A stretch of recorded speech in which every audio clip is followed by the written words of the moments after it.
You know, the biggest change I've seen in Congress is Israel literally owned Congress. You understand that 10 years ago, 15 years ago. And it was so powerful. It was so powerful. And I think you know exactly what I'm saying. They had such power. Israel had such power, and rightfully, over Congress. Pride of being able to be here and do work that facilitates making things better for people. And in the greatest country on earth, next to Israel. It starts with a simple question and ends in objective reality. Through our journey from there to here, we find one another and ourselves. And as the next 24 hours breaks free from our last, we gaze onward in reflection of the day. Come to your own conclusions. Stay vigilant. Welcome to the Daily Wrap-Up.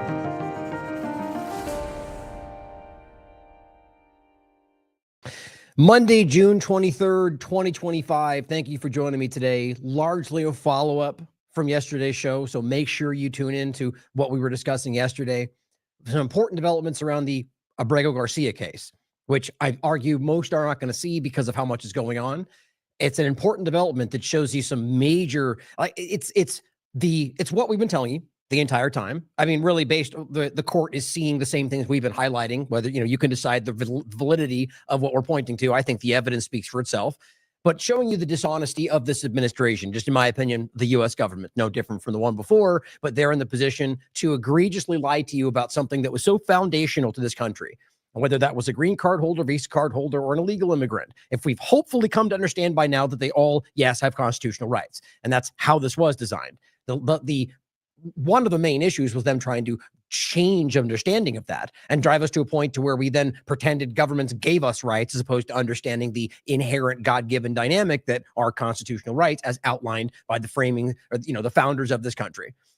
The development of this case is important because they've ruled very publicly against not just whether or not he should be detained, but the body of evidence that is exactly what we've been telling you: hearsay, redundant, and it does not claim what they make it. They're claiming it does.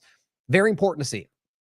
Now, we're going to start with some other points as well that I think are relevant, largely going to be following up on the developments beyond yesterday in regard to Iran attacking Qatar, or rather, largely what we expected to happen based on all the evidence, aside from a lot of the kind of fear-mongering coverage out there, that it seemed there was already evidence that showed that they were coordinating behind the scenes, which has happened almost every time before this.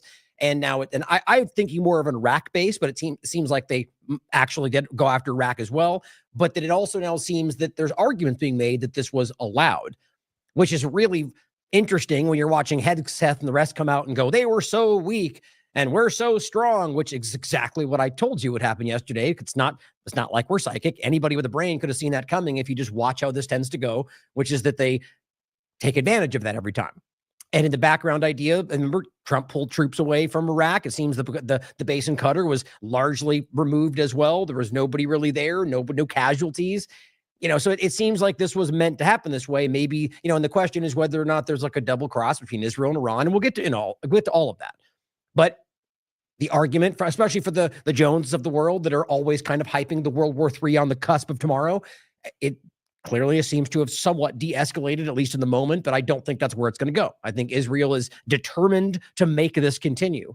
And that comes back to this country and whether we truly see the Israel first direction of this government right now, or we do something different. But we're going to go through all the information today, so make sure you stay tuned. Lots to cover. But I want to say out of the gate, before we get into all the rest of it, like around what's happening with Israel and Iran, that it's very easy to fall in to the fast paced, we're about to fall into something like the kind of the breathless coverage you're getting a lot from, it's always corporate media. That's what they do. But the mainstream alternative media has become just, more so cartoonish than what they were before after these last few events. And I think a lot of people are beginning to see that. And it's very easy to fall into which is certainly possible, the worst case scenario reporting, right? Obviously, it's a scenario that is possible, so it's not something we should ignore. but it's very easy to fall into that kind of building. It's like you're watching a reality TV show. And I think a lot of people, without even realizing it, begin to almost enjoy the excitement of all that's going on. And they're really tapping into that. So it's very important to, especially if you're out here seeking the truth, and that's really what you're doing here on this show or anywhere else, is to be careful about who you're listening to. And I would say listen to everybody if you have the time, but just be careful and make sure you're doing your due diligence. Look for the source material. If someone's out there giving you reports and not giving you any source material, you should not be giving them your time. I mean, it's data points you can consider. Like I said, you should, if you've got the time, sit there and listen to everybody and consider the points. But the people who are not giving you source material are people that are, there's nothing you can then double check. So you're left basically taking them at face value. So why would you then listen to that in the first place? Go find somebody out there who's making similar claims and look for the actual source material. And if there is none, well, then it's a case that basically ends up being a simple data point where you don't know any further. The problem is in this field today, the narratives run the story. And that's kind of how this goes. For a long time, Twitter was a huge part of that. On another side note, by the way, isn't it interesting how the whole Twitter, Doge, Elon, all that just kind of got shoved out of the way? Now, yes, this is a major war conversation, but there was a lot of really big things hanging in the air that clearly did not happen, that we're all just pretending weren't obvious. I think that's very interesting. We will come back to all of those as soon, when the time is right. But let's go in. Oh, first, I wanted to shout out an interview we just had with Brian. I told you it was going to be coming out. Really, really enjoyed this conversation. I'm going to try to have him on more often. And this is Brian Young from his channel was High Impact Flicks. That's how people still know him, as the name that's on his Twitter account that aren't but those that follow him regularly, watch his shows. He's got 2 new channels we discussed in the show, but it was just a great conversation. And it was entitled Exposing Team Sport Politics and the Illusion of Government. He's very knowledgeable in this, and I think he's worth your time. So make sure to give him some support. Now let's start with some things about Gaza, because I think it's paramount that we don't lose sight of how that is not just, like I've said almost every day for the last so many shows we've done. It's not even just stagnant. It's not slowing down. It's not staying the same. It's getting rapidly worse every day in Gaza and getting less coverage than ever. How that's even possible with what we know about this is beyond me. But as WikiLeaks reports, this is today. Israel rolls out Gaza Hunger Games. Not the first time that analogy's been used in this just the last year plus. 400 killed, over 3,000 wounded in Gaza aid programs. So you have to understand, we're talking about the people that they told you. Remember the first day when they shot people in food lines?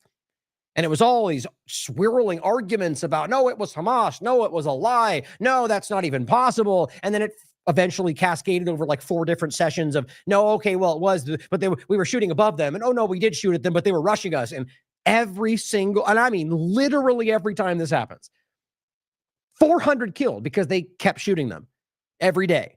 And only that first day did they even pretend to care about pushing back on the narrative. Because after that, people were looking elsewhere, and they were just executing people in real time, shooting children from rooftops in public, in broad daylight, in front of people filming. Nobody cares. I mean, it's important to recognize why this angers me so much look, and I know it frustrates some of you, and I get it. I'm not talking about you guys here listening. When I say that, I'm talking about the people who have the ability to actually change this, who we can stop funding them, who could stand up and make a major statement that would influence average people. But it continues. Starving civilians gather in massive crowds, waiting for permission to approach. In many instances, Israeli troops have literally opened fire on people standing there waiting, and it's very public. And even during the distribution of food, killing dozens as they try to collect a few kilos of flour or canned goods to bring them home in what Palestinians have dubbed the Hunger Games.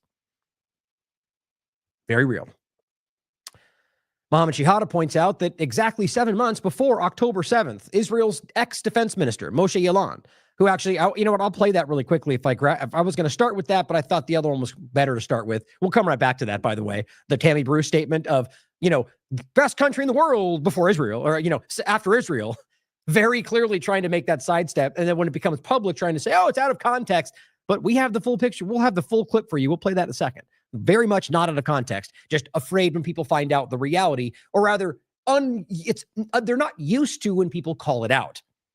It's like this weird anomaly where they can be, just very public about the thing we're not supposed to see, but yet everyone's so afraid to be called racist by the Israeli Zionist regime but that's not happening anymore. We'll come back to that. My point is, I'm going to read this. I'm going to play a clip that you've probably seen before that mentions Moshe Yaalon and these many different characters going back, not that long, honestly, but going back to the beginning. But the clip, only just over the last so many administrations, that they have been screaming all the things we've been telling you, and it's not new to October 7th. But exactly 7 months, and this is as of today, 7 months before October 7th, Israel's ex-defense minister Moshe Yaalon warned that Netanyahu's government will keep provoking Palestinians in every way possible to get them to respond. Then use that response as pretext for the final war. That's the biblical end times conversation. Netanyahu's government is now confirming this. Key Netanyahu ally says Hamas massacre, quote, save the people of Israel without October 7th, Netanyahu and Trump, there would be no strike on Iran. Really take a second to reflect on that little circle of information. The simple insinuation from Israeli leadership that the entire thing, whether it was allowed or not, which is obviously something you know we should ask. We've talked about the foreknowledge, the hours of time where nobody did anything, the amount they didn't, on and on and on, Hannibal directive. But the idea that they could even insinuate with that opening part right there, that this was good for them. You know, sort of like how 9/11, as they've said, was good for Israel. Look it up. It's very common. You might be blown away if you don't realize it's the same thing I was just saying a second ago. It's all out there. You just look. People have been afraid to call it out. But they said that because it's caused it made the West start caring about Muslim terrorism, you know, whatever the narrative is. Nonetheless, the point is good for us. Same thing here, saying that ultimately this was good because we wouldn't be able to attack Iran. My God.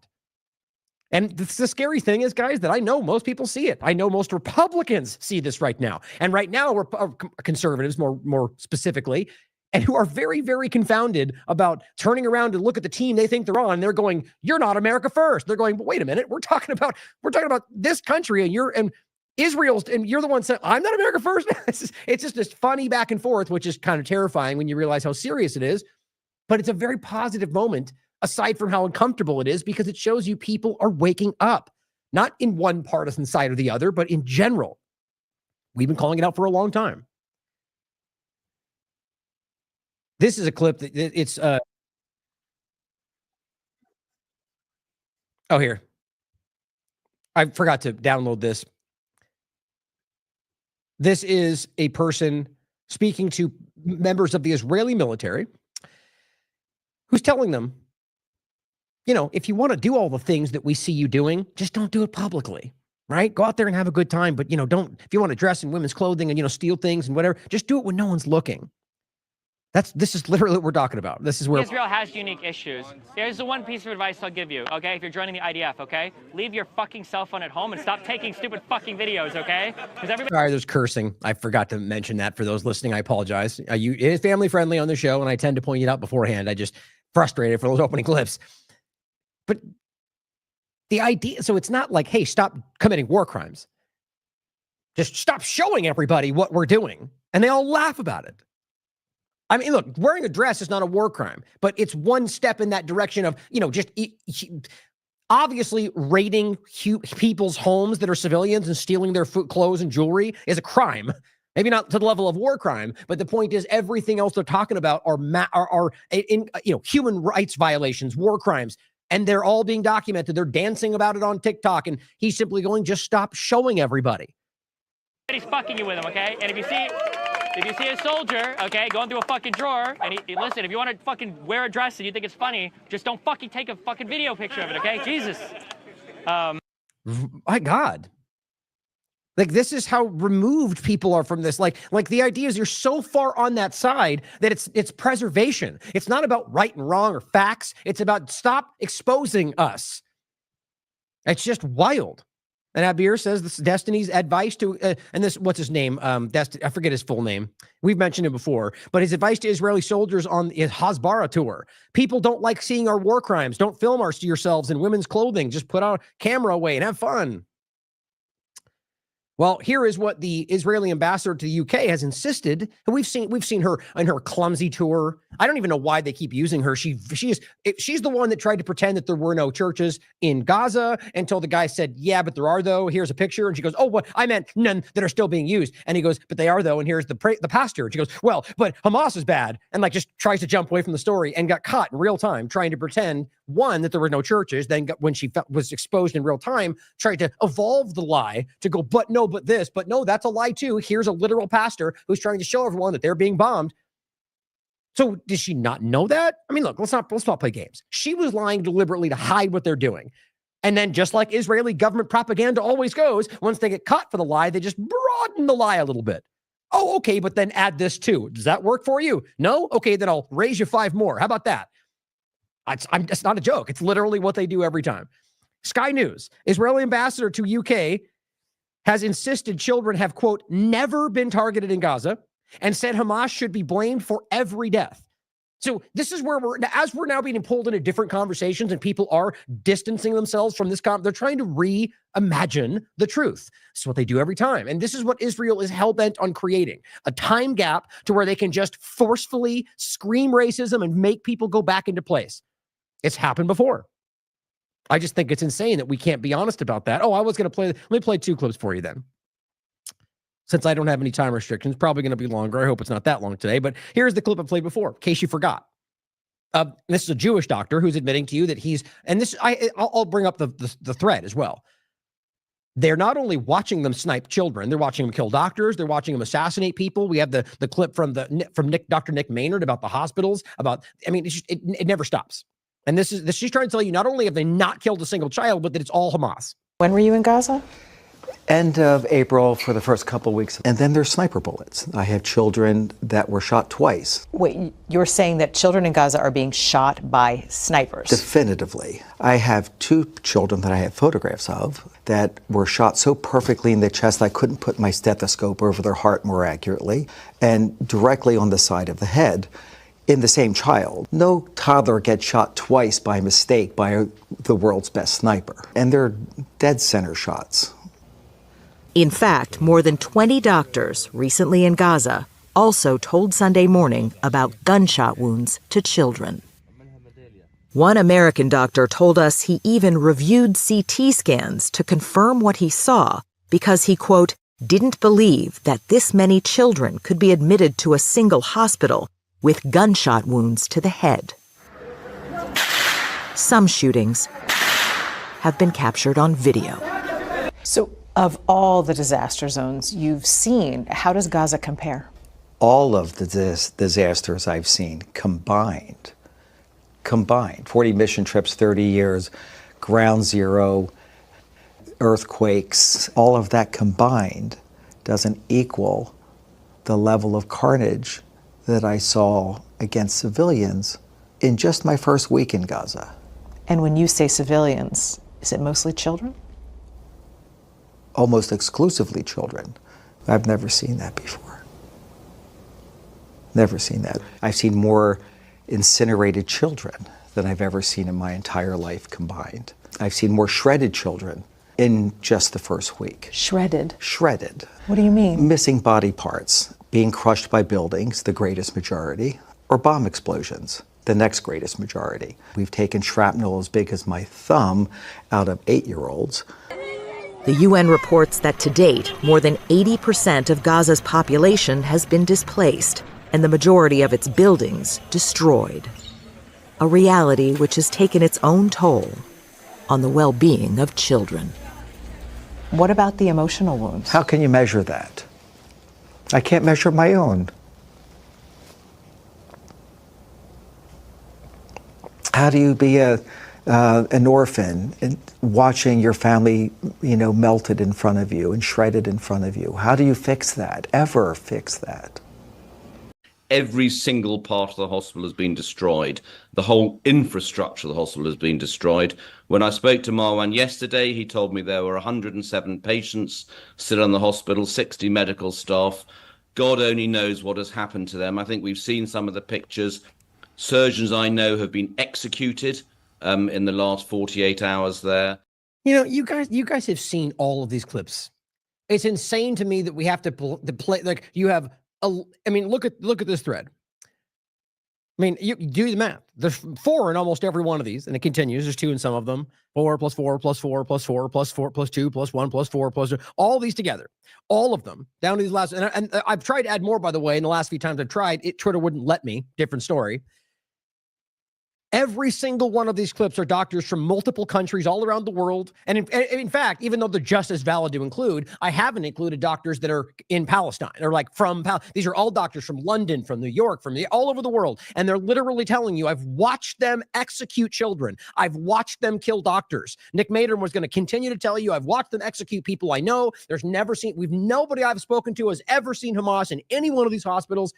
And here we are, getting shouted back by politicians when you have doctors who have any one of them could lie for any number of reasons. But having this many with no real interest in why would they lie about all of this, clearly are trying to show you what's going on. Here is a clip that I told you I was going to play as well that just goes back before this. Going back to the point about, I mentioned Yoshi Malone, and however you pronounce it properly, Malone, and many other people that have been in the Israeli government long before October 7th who have been trying. I mean, this is, I'm going to grab his name. I'm blank on the top of my head. Is the Irish member of parliament who's telling you, or reading off their own statements of how they think these people are subhuman. They shouldn't exist. Now, look, you could argue that the other side feels the same way. There's plenty of those examples. But the idea has to understand that the person in control, the Israeli government that controls the circumstances of all these people's lives, does not think they should exist. That's now, even if you want to say the exact same thing, which I think is very different for a lot of Palestinians, even if you want to think it's all of them, pretty sure they don't have control over the lives of Israelis, and that makes quite the difference, doesn't it? Here's what you had to say. Defense Minister. He's telling you. That's one he starts with. He's telling you about this going back decades.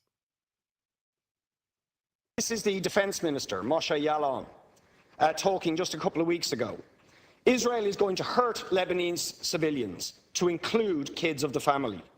We went through a very long discussion. We did it then. We did it in the Gaza Strip. We are going to do it in any round of hostilities in the future. This is 2015, by the way. 2015. That's the Defense Minister. This is the Military Chief of Staff, Benny Gantz. The next round of violence will be worse and see this suffering increase. He headed up the military assaults on Gaza, the last two. This is the Minister for Education in the Netanyahu government. There will never be a peace plan with the Palestinians. I will do everything in my power to make sure they never get a state. Right. And then I turn around and talk to BBC and Fox News and CNN and tell them a completely different story, and they blindly repeat that. Even today, in many cases. Despite the statements, despite the action, despite the precedent and the outcome, they just go, here's what Israel said. Also said, if you catch terrorists, you simply have to kill them. I've killed a lot of Arabs in my life, and there's no problem with that. This is the Minister for Justice. Palestinians are all enemy combatants. This also includes the mothers of the martyrs. They should follow their sons. Nothing would be more just. They should go, as should the physical homes in which they raised the snakes. Otherwise, more little snakes will be raised there. That's the Israeli Minister for Justice in the last few months. The Israeli Deputy Minister for Defense. Palestinians are beasts. They are not human. The Minister for Foreign Affairs, CP Hotley, this is the last one. My position is that between the sea and the Jordan River, there needs to be one state only, the state of Israel. There is no place for any agreement of any kind that discusses the concession of Israeli sovereignty over lands conquered in 1967. Now, these are the official statements of several ministers of the current government of Israel. In one case, actually advocating genocide of all Palestinians, including children, and calling them snakes. Now, can I ask you, Taoiseach,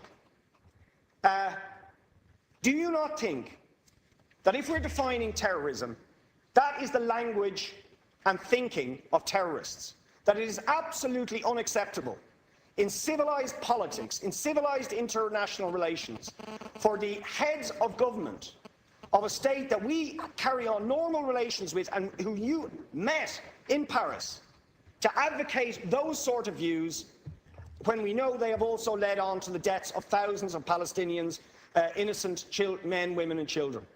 What have you to say, Taoiseach, about those sort of views being expressed by the Israeli government? Realizing I was listening and I forgot to grab his name, Remind me in the chat. I know some of you remember his name. I've spoken about him many times in the past. I'll point it out if you guys drop in the chat for me. I just don't want to search right now and try to. I forget where to start on what the name is. But Simon Godek adds to this: self-defense, quotes, precision strike, in quotes, world's most moral army, in quotes, an image that should be seared into our brains. As far as you can look into the horizon for the podcast, nothing but broken piles of wood that used to be a civilization. I just don't, that speaks for itself. There's nobody honest could argue that that is anything other than absolute destruction of an entire people. Richard Boyd Barrett, thank you very much.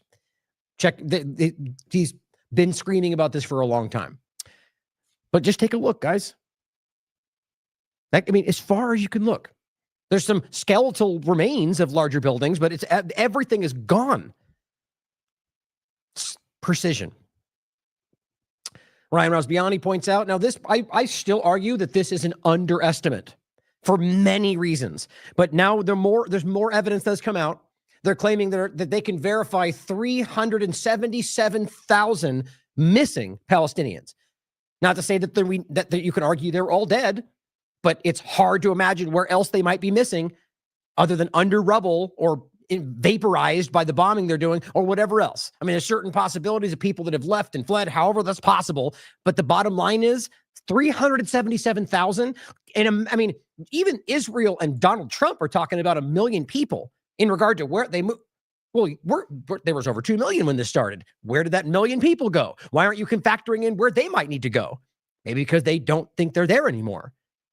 As of June 2025, a data set hosted by Harvard shows Gaza's population has dropped from 2.2 million to 1.85. And that is what they can prove right now. Understand, it is an underestimate. There's no way around that with what's been going on. That's my opinion. But realize, just like we saw with the Lancet that said it was up almost 200,000 back, and everyone pushed back on that, it was only because, and still, that's even a good shout out to the UN numbers where they were saying that what they could prove, even though we all knew it was more than that. And they were still maintaining what they could prove. Rather, even more than that, specifically the Gaza Health Ministry, who were making those numbers. For this, they could be saying 1 million people this whole time, but they were sticking with, 50-something thousand, because that's all they could actually prove. And meanwhile, they're all being called monsters and Hamas and racist and whatever else. They're Nazis, and they're the ones actually being honest enough to actually hold the number back when they know it's more than that.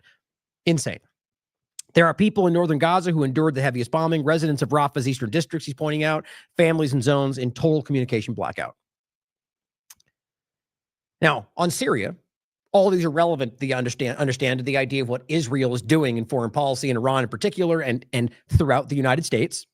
Syrian Girl points out, American Robert Ford, and in his Twitter account, says he and British MI6 helped rebrand Jolani. You can listen for yourself. He basically just listed off how he went to visit him and talked about changing his name. And it's so blatant what's happening.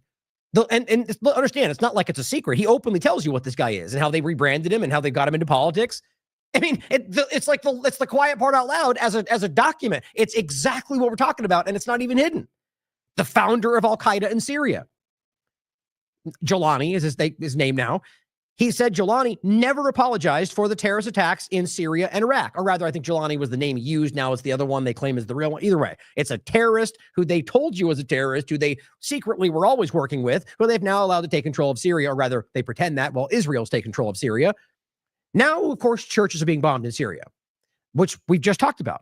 In fact, that's one of the worst things that are happening right now in regard to, not that this one thing, just the indiscriminate attacks on average people of all walks of life because they are not either aligned with what they're currently doing, or they're ideologically different, or they have the wrong skin color, or just because they felt like it that day.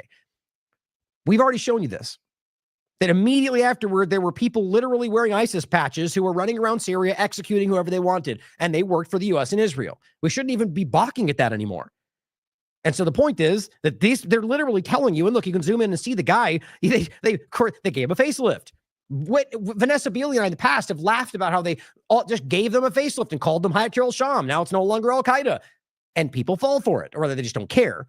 So here, Jolani's asked about Israel and the overlap, knowing that Israel is the basic handler of all of this. And Syrian journalists ask him, Israel continues its aggression against Syria.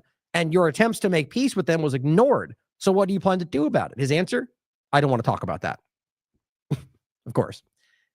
Despite in the beginning telling you that they weren't going to go after Israel, they were going to let Israel do whatever they wanted. And it's not hard to see what's going on. The moderate rebels being treated in, the Israeli government, the U.S. government have been working with, arming, funding, and moving around these groups for a very long time. It is the most provable part of the conversation. Here's Donald Trump next to him.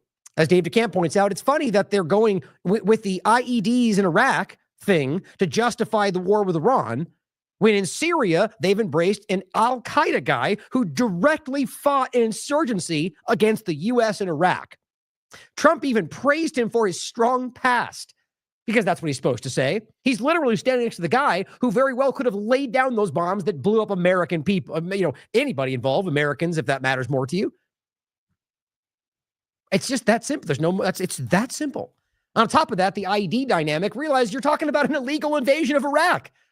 I saw a military person say how dare you? I was there. And I'm like, you mean during the illegal invasion? Like, I'm not trying to be blithe about it. You were fooled. Or, maybe you believe in the statism and the occupation, but many of them went thinking they were fighting for freedom. That's not their fault, but you were lied to. And even if you think they're terrorists because they were defending their country, I mean, it's just so silly to think that invading a country and them fighting back makes them the bad guy. It's how they do this everywhere. And I got to be honest, that picture of Trump looks odd. Like overly smiling. Like I think he's not stupid. I think he knows what's going on, and it seems like he's being used. But that's alarming. And Christians to Beirut, Alawites to the grave was an early sectarian insurgent chant in the Syrian dirty war. Christians to Beirut, Alawites to the grave. Someone has marked Christians for the grave. Now remember, the Alawites were the ones that were being executed right when this first started. Now, suicide bombers attack a Christian church in Syria. So just think about this for a second.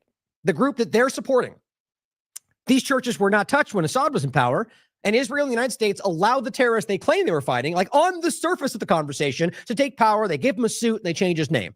Right in plain daylight, like we can't see, like they know you can see it, in fact. They almost don't seem to care.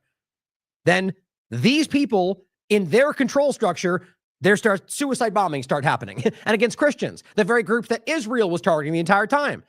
And of course, this has been my point for a long time. Notice how you weren't seeing the suicide bombers from this. This is Zionism, guys. That's what the suicide vest bombing dynamic actually roots back to, Zionism. But here we are with their control structure, their people there. I mean, whether you want to argue it's because they're just not caring and people are going crazy in the country, or because they're making this happen, it's the same ultimate point.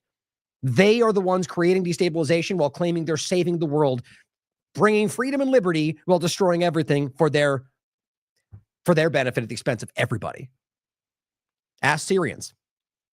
So this relates to Israel and the United States and what they're doing in the world. Now, even if you want to make it a specific point about regime change, how did that work out for Iran? I mean, rather, well, that too, back in Operation Ajax, when it became a despotic hellhole for everybody other than Western elitists. But Syria, are they thriving with benefit? Okay, what about Iraq? What about Afghanistan?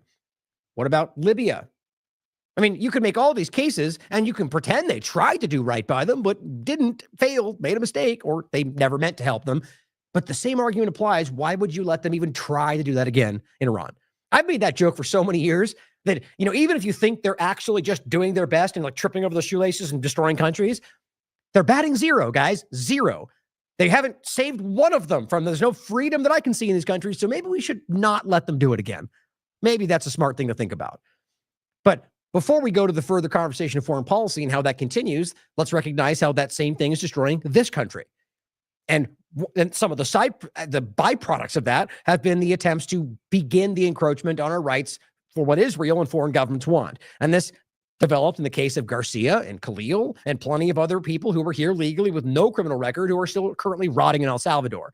But they didn't get focused on because they were faceless people in a big group that got sent. Now, I imagine someone's going to start picking through those, but Garcia and Khalil were major cases that started this off that people could see. And it's important for you to see where this has now gotten to. Now, this is just one of the main coverage. There's more coverage since this article, this show. But this is one, I think, the best ones from the early data that still stands. In fact, let me see if I can grab this. I mean, it's in the show. There's a link in here somewhere about that, the tweet that I put in about it. Oh, you know what? Never mind. I'll take it back because I included all the court documents right here. The very first thing, Garcia court documents, and every one of these documents prove what is still the most important part of this, which the judge points to, which is that they're lying about the gang relations and where that data comes from. And it's all, she calls it double hearsay.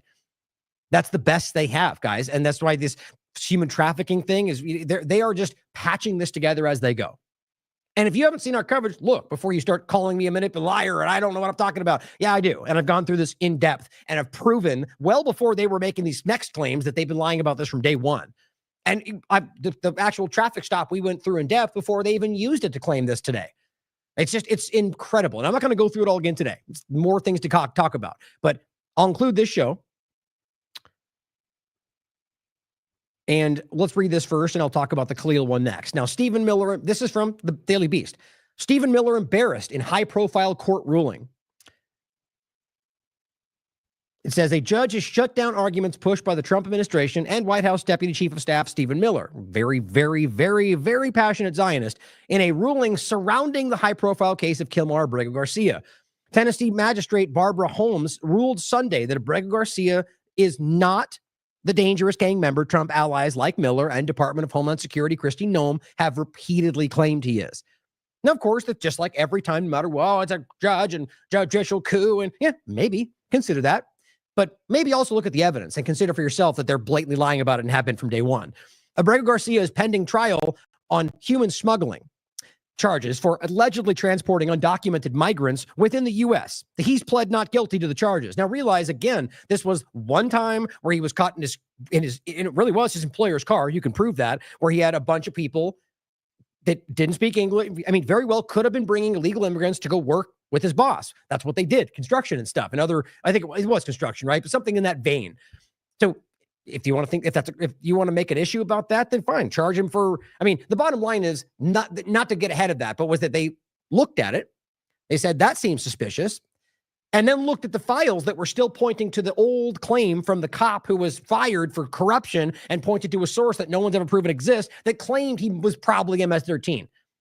And that's the thing they always keep pointing back to, but that's why she calls it double hearsay. The point is, because that got written down from the Home Depot engagement that never got verified, when they stopped him, they go, oh, okay. So with this context and that statement, now we consider this could be trafficking. Now, regardless of any of it, they let him go with a ticket. That's it. That's the story. So then now looking back, the U.S. administration is trying to relitigate this, if you even call it that, and saying that what actually happened all the way back then was human trafficking. We're going to charge him for it, despite the cops there giving him a ticket and not being able to prove that. And it was rooted back to one statement that still hasn't been proven. That's the ridiculousness of this whole case. And yet people like Stephen Miller and Noem will triple down aggressively because they are locked into this narrative. And really, as we go through many times, and I think one point today, because they know what's going to happen if they challenge what Trump wants, regardless of the evidence, regardless of their personal consequences. It's pretty clear by now. We can see that. Look at Gabbard, like openly lying about her own statements because Trump told her to. Now, goes on to say, in her 51-page report, the judge disputed claims made by U.S. government that Abrego Garcia was a member of the gang MS-13. Do we even need to play Trump's embarrassing clip yet again? MS-13. What a cartoon we live in. It's so silly. Miller has been vocal in his opposition to the case of Garcia. Last month, Miller said, quote, the Department of Justice has indicted, which is just an allegation. Now, there is the level of evidence that's needed, but it's not proof. Like people can be indicted for things that later get proven entirely to be made up. Like, so the government can patch together their claims. The judge can look and say, well, that seems valid based on the insinuation coming from your authority. And we will continue. That's what it can be. And also it can be massaged in a way that I've seen indictments that were based on literally nothing because we live in a corrupt situation. My point is, it's just an allegation, but people point at it as if that proves the case. They do it all the time. But he was indicted. The DOJ has indicted the illegal alien terrorist from Maryland. That's how they call it. That's what they refer to him as. None of that's been verified, and basically all the evidence they present, in fact, proves that that's not the case. The so-called Maryland man who was actually a foreign terrorist from El Salvador to make him face justice for his monstrous crimes against humanity. It's just so hyperbolic. I've never argued that I know for a fact that he's not something, because that'd be a silly thing to say. But the evidence we have in front of us in no way proves what they're claiming. And why would I then assume that he is something based on no evidence? That seems stupid. The point is, I would never argue I know he's not an MS-13 because maybe there's case out there that proves it, but they have never made the case. They have never proven that, and the evidence in front of us, in fact, shows that he's not. That's the proof. That's the reality of it. Miller claimed Abrego Garcia had committed, quote, this is what he said, some of the most heinous crimes I've ever read about. Well, we know the evidence. We know all the information. What are you talking about? Having people in a car, driving them across state lines, allegations of beating your wife, even though the wife denies that that's what happened.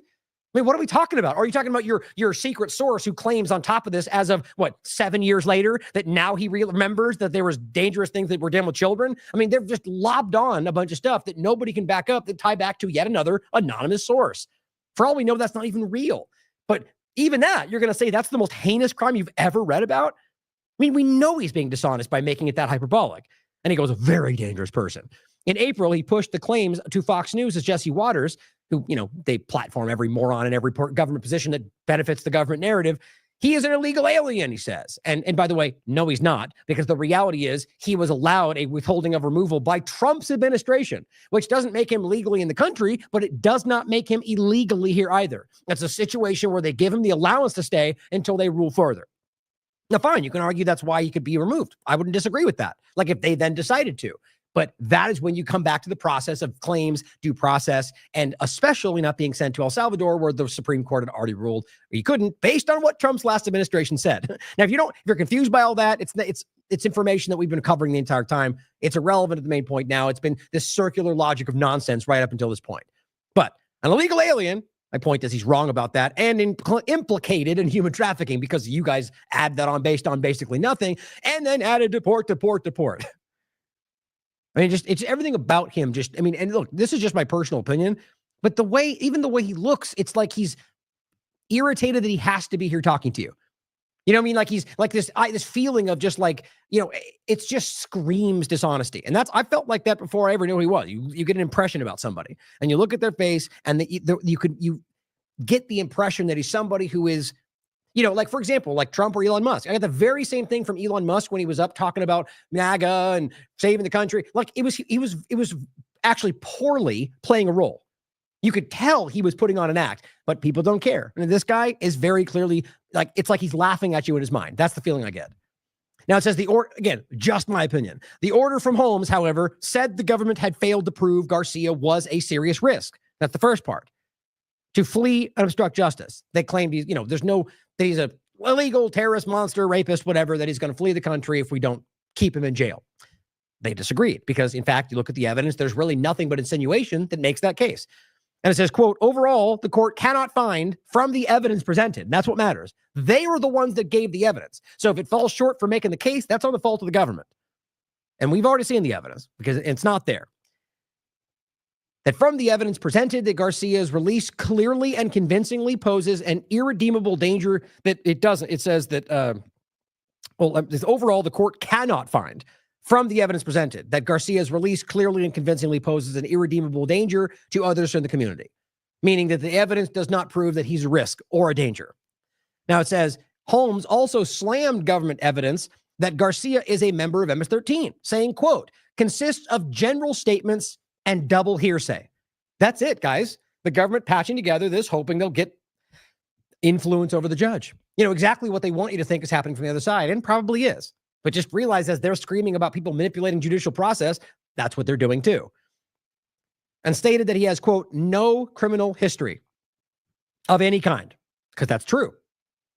I mean, think about that, guys. Now, you can have citations for traffic tickets. You can have the insinuation about the possibility behind all these things, but nothing ever actually happened. He doesn't have a record. Doesn't that matter anymore?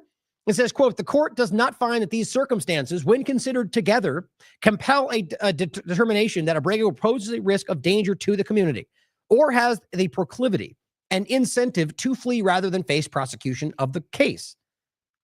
Holmes and the U.S. District Court for Middle Tennessee ordered Garcia released from prison as he awaits trial. However, this is the same roundabout nonsense we've been dealing with the entire time with all of them, Khalil, Ozturk. However, his fate remains in limbo after the government appealed the order to release him on Sunday. See, this is how this goes. And so when they always want to push back about, so when a court ends up ruling against them and they scream that it's a violation, this is how the process goes. And they're playing it, even though there's no real evidence to appeal with. They're just doing it to get the motions going, to drag this out even further, to punish him even further. And they'll present some statement or some arbitrary thing, and the judge will yet again go, you're wasting the court's time. There's no information. They've done this many times. The whole Supreme Court roundabout was frustrating for everybody, and Judge Zenas and the other one, who were just confounded. Like, you're just deliberately playing this out. We all see what you're doing. Oh, we can't bring him back. What do you want us to bring in an illegal terrorist and smuggle him in the country? Nobody ever said that. The problem here now is that they're just going to drag this out. And it says Holmes reflected on this in her opinion and said, quote, what they did, the roundabout, the basically appealing it and dragging it forward, suggests the court's determination of the detention issues is little more than an academic exercise. So you wonder why these judges are getting frustrated, both left and right, conservative and liberal, even the ones Trump appointed who ruled against him in Texas and said, you guys are being illegitimate. That's from the one he appointed. What they're saying is, we rule on this and you act like it's a suggestion.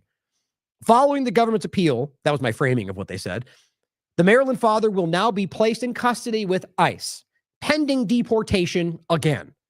You see how this goes, guys? So, they're just muscling this through. And if you want to look at anybody being illegitimate in this process, it's the current administration, which in my opinion would be no different than whoever else would be in left or right. It's just the reality is what they're doing is exactly what they're trying to accuse everybody else of. Pending deportation. So you have a Supreme Court ruling, you've got multiple undercourt rulings, now you've got another ruling on top of this after they bring him back that says, no, he's not a gang member. There's no evidence to back this up, and they'll appeal it and just keep him in prison. Same thing they did with Khalil and Ozturk until they were literally forced more than once over to remove them.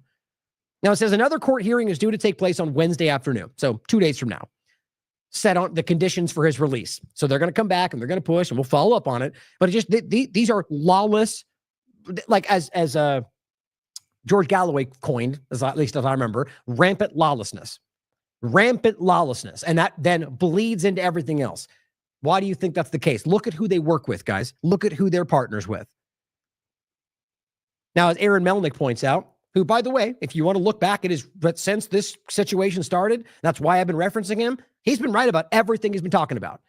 And that's because he's not guessing. He's simply saying, this is what the documents say. Here's what the law says. I'm a lawyer, and here's what should be happening.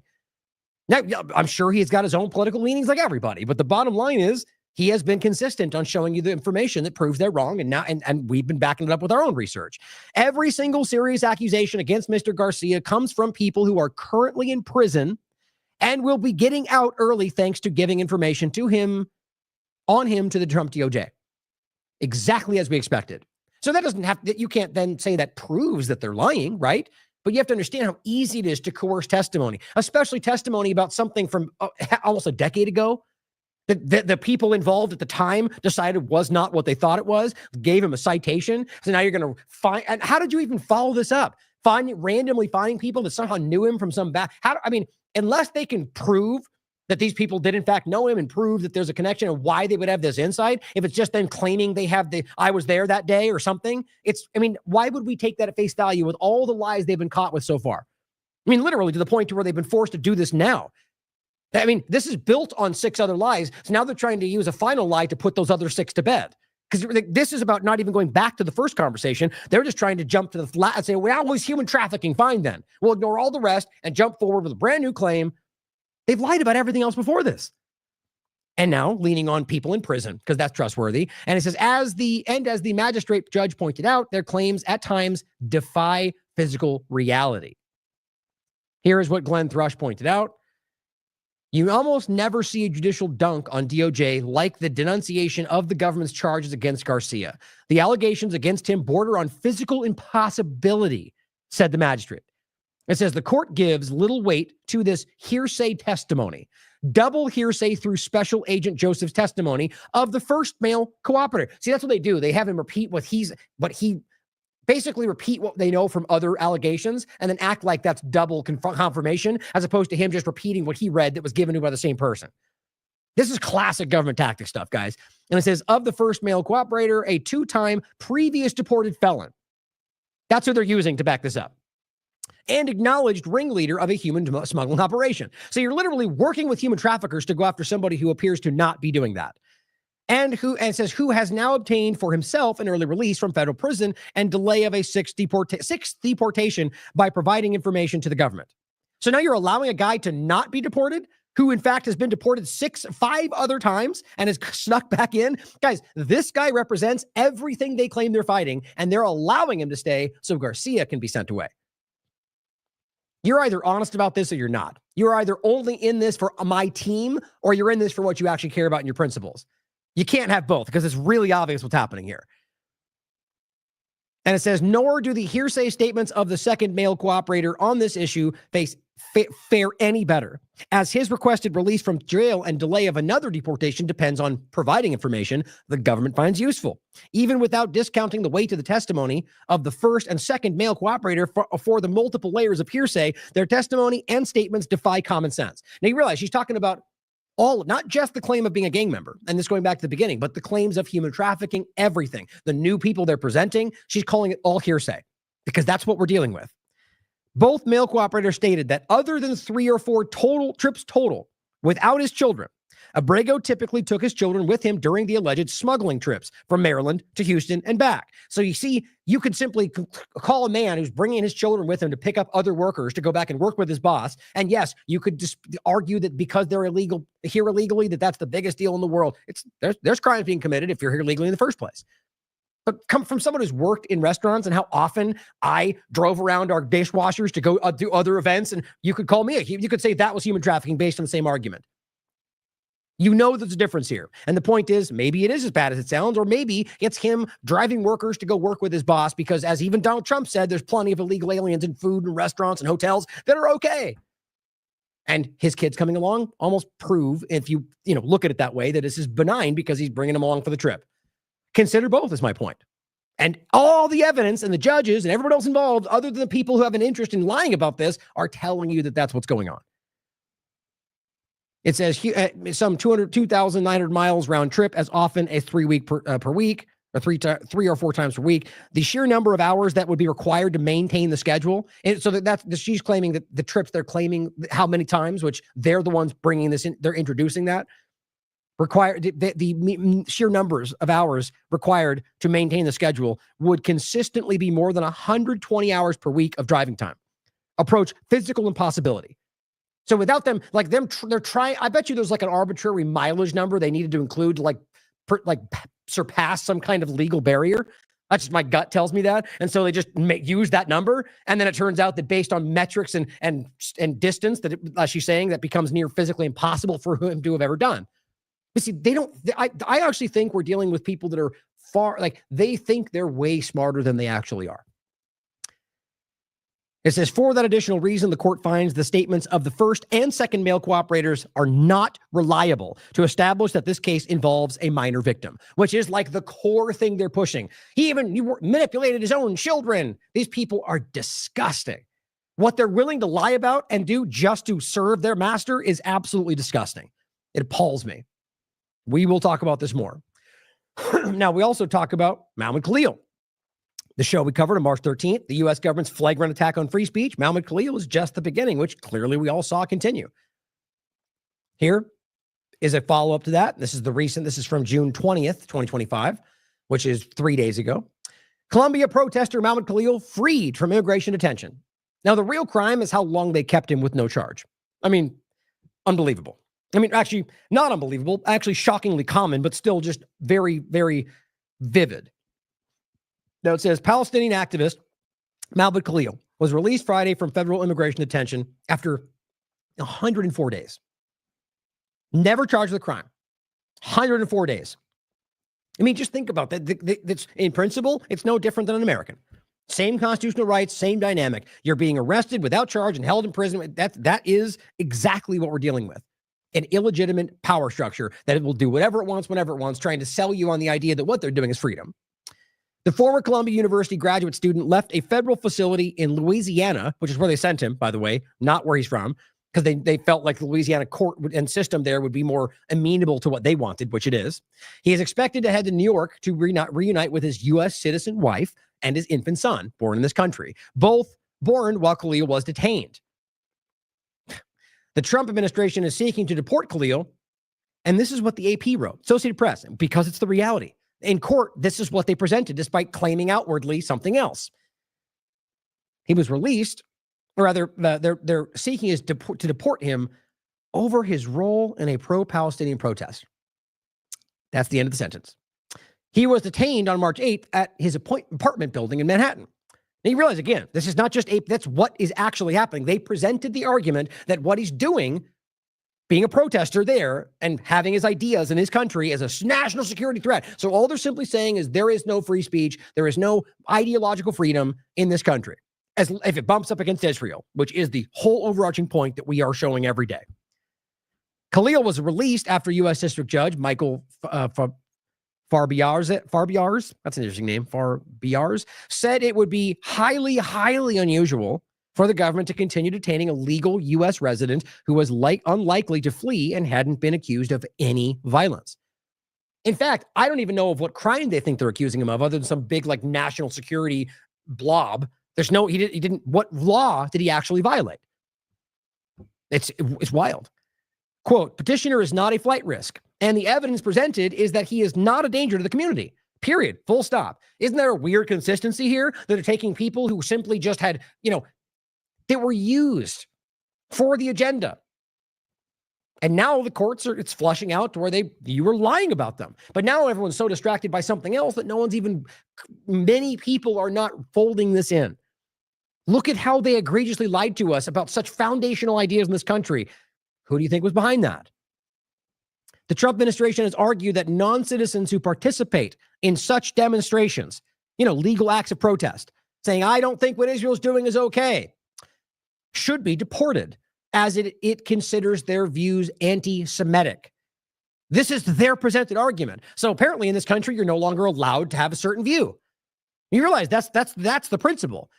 Whether it's anti-Semitic or anti-this or anti-that or whatever you want to talk about, they're simply saying you're not allowed to think that. You're not allowed to say that. Is that what we think meshes with this country? They'll sure as hell tell you the opposite, but they're proving to all of us that they're not who they pretend to be. Protesters and civil rights groups say the administration is conflating anti-Semitism with criticism of Israel in order to silence dissent. Well, you know what? That's flatly irrelevant. It's not that, well, they're conflating it. It's not even anti-Semitism. It's irrelevant if it's anti-Semitism. It's irrelevant. It is an idea. It is a thought. It's speech. It doesn't matter.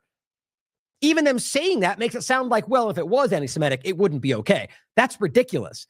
If you want to be racist against Jewish people or black people, whatever, I will personally say you're a disgusting person. That'd be my opinion. But I'll also defend forever your right to say those things, because that's what free speech actually looks like. And we all know this, the same old argument. You don't defend the worst, you don't defend it all. We all know this. That's why so many people are starting to break free from how obvious all this is based on emotional woke right politics, just like the woke left. The judge has ruled that the government can't deport Khalil on the basis of its claims that his presence could undermine foreign policy. That's literally all they had. But the judge gave the administration leeway, of course, to continue pursuing a potential deportation based on allegations, get this, that he lied on his green card application, an accusation Khalil disputes. That's what Rubio has been, that's the crutch they have. So think about the broken logic here. So he's saying he lied on his green card about being anti-Semitic, about being anti-Israel, about being a Hamas terrorist or whatever they're claiming, which none of these things, the way they're framing it, make any sense. If you're trying to insinuate that he's a terrorist, well, the evidence already shows you that's not true. So they're proving in court that you have nothing to back up to keep him in jail. They didn't charge him with anything. But then saying he lied on his green card about what? Being a terrorist, but you didn't charge him for anything. And around and it goes. The point is they're trying to insinuate that had he told us that he was going to protest legally in a foreign country, that we wouldn't have let him in the country. And the idea that he somehow mapped out this long-term plan to illegally, which wasn't illegal, protest Israel about things we all care about is just childish. But they're going to literally go to town about this and try to argue that he somehow say he lied on a green card. How you would ever prove that based on the idea that you would somehow know you would be doing things years down the line and none of it's against the law. So it proves itself, guys. They are floundering in this conversation.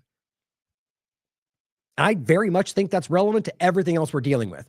Now, so many people tried to make a big thing out of this. Megyn Kelly was one of the, go home, she said, back to Syria, I guess, because she's uneducated about the topic. This is Mahmoud Khalil, right? The guy who told you was a flight risk. He's going to run back to a foreign country the moment he gets free. We can't let him, even though they're going to deport him, which doesn't make much sense, right? Here he is, after being released, who went right back to protesting for what he believes in. Because guess what? That's the legal reality of this country that we all understand. And now he's out there protesting again. And they go, breaking. Mahmoud Khalil is protesting right outside the gates of Columbia University. And standing with him is irrelevant. Now, they're saying the Manolo del Los Santos of the People's Forum. Okay. So now it's a guilt by association again? Is that the best you can do? You realize the first time they said he was at the protest next to all these people. That's irrelevant.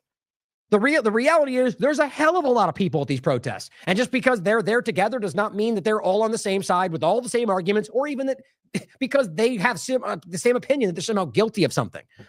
The reality is you don't know what he thinks because well, first, let's put it this way. He's been clear about his opinions. He stated them. You can research it. You can look at his consistent background, how long he's been doing. And then you guys can make up things about what he says. Now, can you prove any of this? Can you prove that he's secretly working for Hamas or that he hates Jewish people? In fact, you can literally prove the opposite.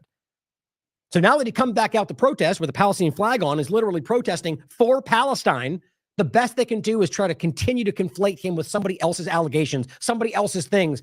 It's so obvious what's happening.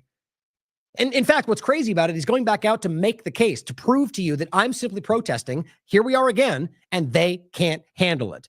Will Chamberlain says this guy exemplifies why we have the Alien Enemies Act. You see what I'm saying? Like, so what exactly constitutes the Alien Enemies Act here? The fact that he's protesting or the fact that you don't like what side he's on in the protest? None of which is illegal. These are the people that are destroying this country, acting like America first, when what they're doing is Zionism first. They're literally destroying this country, all the things that we hold sacred, because you're being convinced that they're secret Democrats or whatever the narrative is that gets you to emotionally flow over the top and ignore the facts. He says we should not have to tolerate foreigners in our country.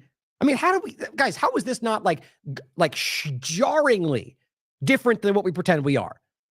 This is like what Laura Loomer does, and it's striking. It's like this gushing hatred, vile racism. Muslims shouldn't be allowed in Congress, and everybody knows that's insane. And she goes, agitating on behalf of our adversaries. So now you're insinuating he's working for somebody else? Go ahead, Will, make the case. Lay out your evidence, bud. And when we recognize that you literally have none, we'll throw you in the same category, which you're already there, with all the other moron politicians who scream whatever they want you to think and have no evidence to back it up. These people are not working for you. They're working for a foreign country. And I'm not saying that based on him being paid. I don't know. What he's doing is in the interest of Israel, whether he knows that or not. That's the clearest thing in the conversation.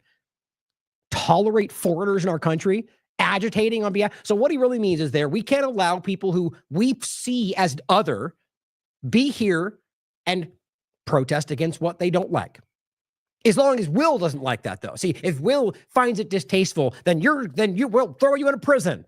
Does it sound like freedom, democracy, and the America we pretend we live in? No, it's starting to sound more like a Zionism Israel to me. Mike from PA says you should absolutely not be prosecuted for treason as an unregistered foreign agent, which I don't agree with. That's evidence to back it up, right? It's the same kind of argument. But Will says, okay, commie. These guys have lost the plot. I mean, they're trying to tap into partisan arguments. So you're the one telling us we should arrest people for saying ideas. We should put people in prison who look different than us because they are arguing for something you don't agree with, and he's the commie? Guys, they've lost the plot, okay? It's like always, these things, the left and the right paradigm, the extremists, they're all the same thing. They don't even realize it. So, talking about the Iran overlap, same kind of conversation, which all of this stems back to the same kind of push. I mean, if you can't see by now the tendrils that connect back to the Zionist agenda on everything we're dealing with right now, I don't think you want to see it. And that doesn't mean it's the only factor. It's definitely not. But it connects in every possible way. Michael Tracy, I wanted to point this out first, and just in case you missed it. MIGA. And we pointed to it the other day, but this is Donald Trump. And even his supporters were like, that's weird. Yeah, it's not weird. It's just very clear. He says it's not politically correct, which, by the way, since when did Donald Trump or any of you believe in being politically correct. It's the woke right. It's the same difference. Now, the bottom line is he just doesn't want you to say the one. He's basically training you on what not to call the thing he's doing. He goes, it's not politically correct to use the term regime change. But if the current Iranian regime is unable to make Iran great again, why wouldn't there be a regime change? So, his typical both sides of the argument, you take what you want out of it. Trump said it, we're not doing that. But he did, though. He started with saying we're not, then he ended with we are. That's the way he plays this. The bottom line, he's making it clear that they want regime change, which, by the way, is, bombshell, exactly what we've all been telling you, everybody everywhere, because it's the most obvious thing to see in the world. It's been clear since 7 countries, 5 years, and well before that. But he says, make Iran great again. But wait a minute, have we already made America great again? Or are we still in the process of that? So explain for me, the MAGA movement, why we would pause on America being great again and shift over to make Iran great again. And in the meantime, make Israel great again. So right there, he's focusing on making 2 other countries great again before we even accomplish that here. Was that the promise? You know where I'm going with this. You know damn well what I'm getting at. And you're either honest about it or you're not. This is not what we said was what he promised you. Michael Tracy says, MAGA influencer pivot. I joked about this last show. Trump was not involved with the Israel bomb. Remember they first said that? Then it turned out he was. He was involved. That's good, though, because he's helping fight the bad guy. So nothing means everything. Everything means nothing. That's pro-Trump. That's Trump first, not America first. He's pursuing diplomacy and peace. Peace president. Then he doesn't do that. The diplomacy was fake, but that's good. He's bombing Iran, but no regime change. He's doing regime change, but that's good. It's just like point is, there's nothing sacred. They will go with whatever they're told to do, just like the politicians. Thomas Massey calls this out and says, this is not America first, folks. It's funny how you can hate someone for being so obviously correct. Whoever says it, that's the reality. It's not America first. It's literally Iran and Israel first. That's it's right in front of you. But he says that, and so Trump goes to town, which I'll show you at the end of the show, the True Social feed. He calls Massey a bum. I mean, he is a child when it comes to this stuff. He cannot contain himself. And he is now lashing out and calling, trying to marshal his influence to get this person either removed or voted out. Because we call that democracy, right? It's blatant. It looks like there's some breaking news here. Let me look really quickly before we bring it in. Or maybe if it's not immediately pressing, I'll tie it in somewhere. Oops. Hold on. I put it in the wrong spot there.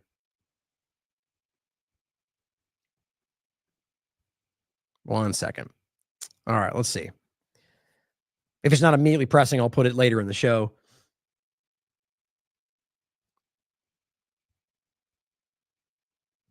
It just looks like the argument. I'll bring this up right here. We will come back to it.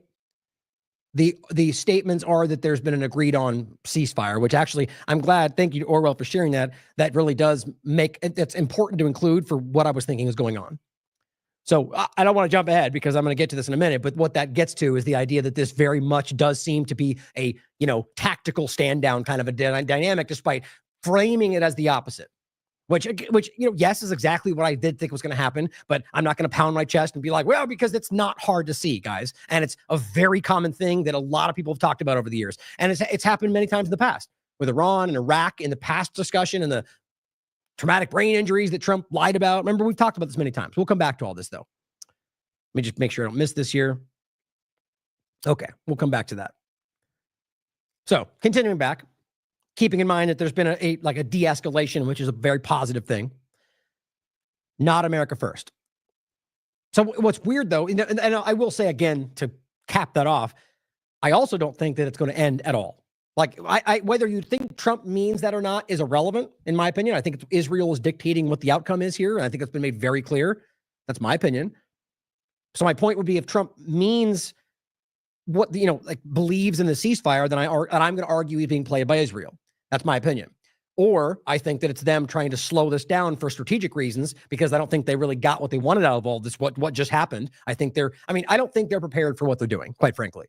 But that would be a strategic move to get them to back down so they can reorganize and come back at it. That's what I think. So, but we'll come back to that. So back to this. Not America first. And remember, he's saying regime change. So based on what we just talked about, that doesn't seem to make sense unless it's a, it's a surreptitious plan to get them to put their guard down. But before we go into all of it, let's talk about the Israel overlap yet again, right? I mean, we just played this to start. Oh, here, I put it back up.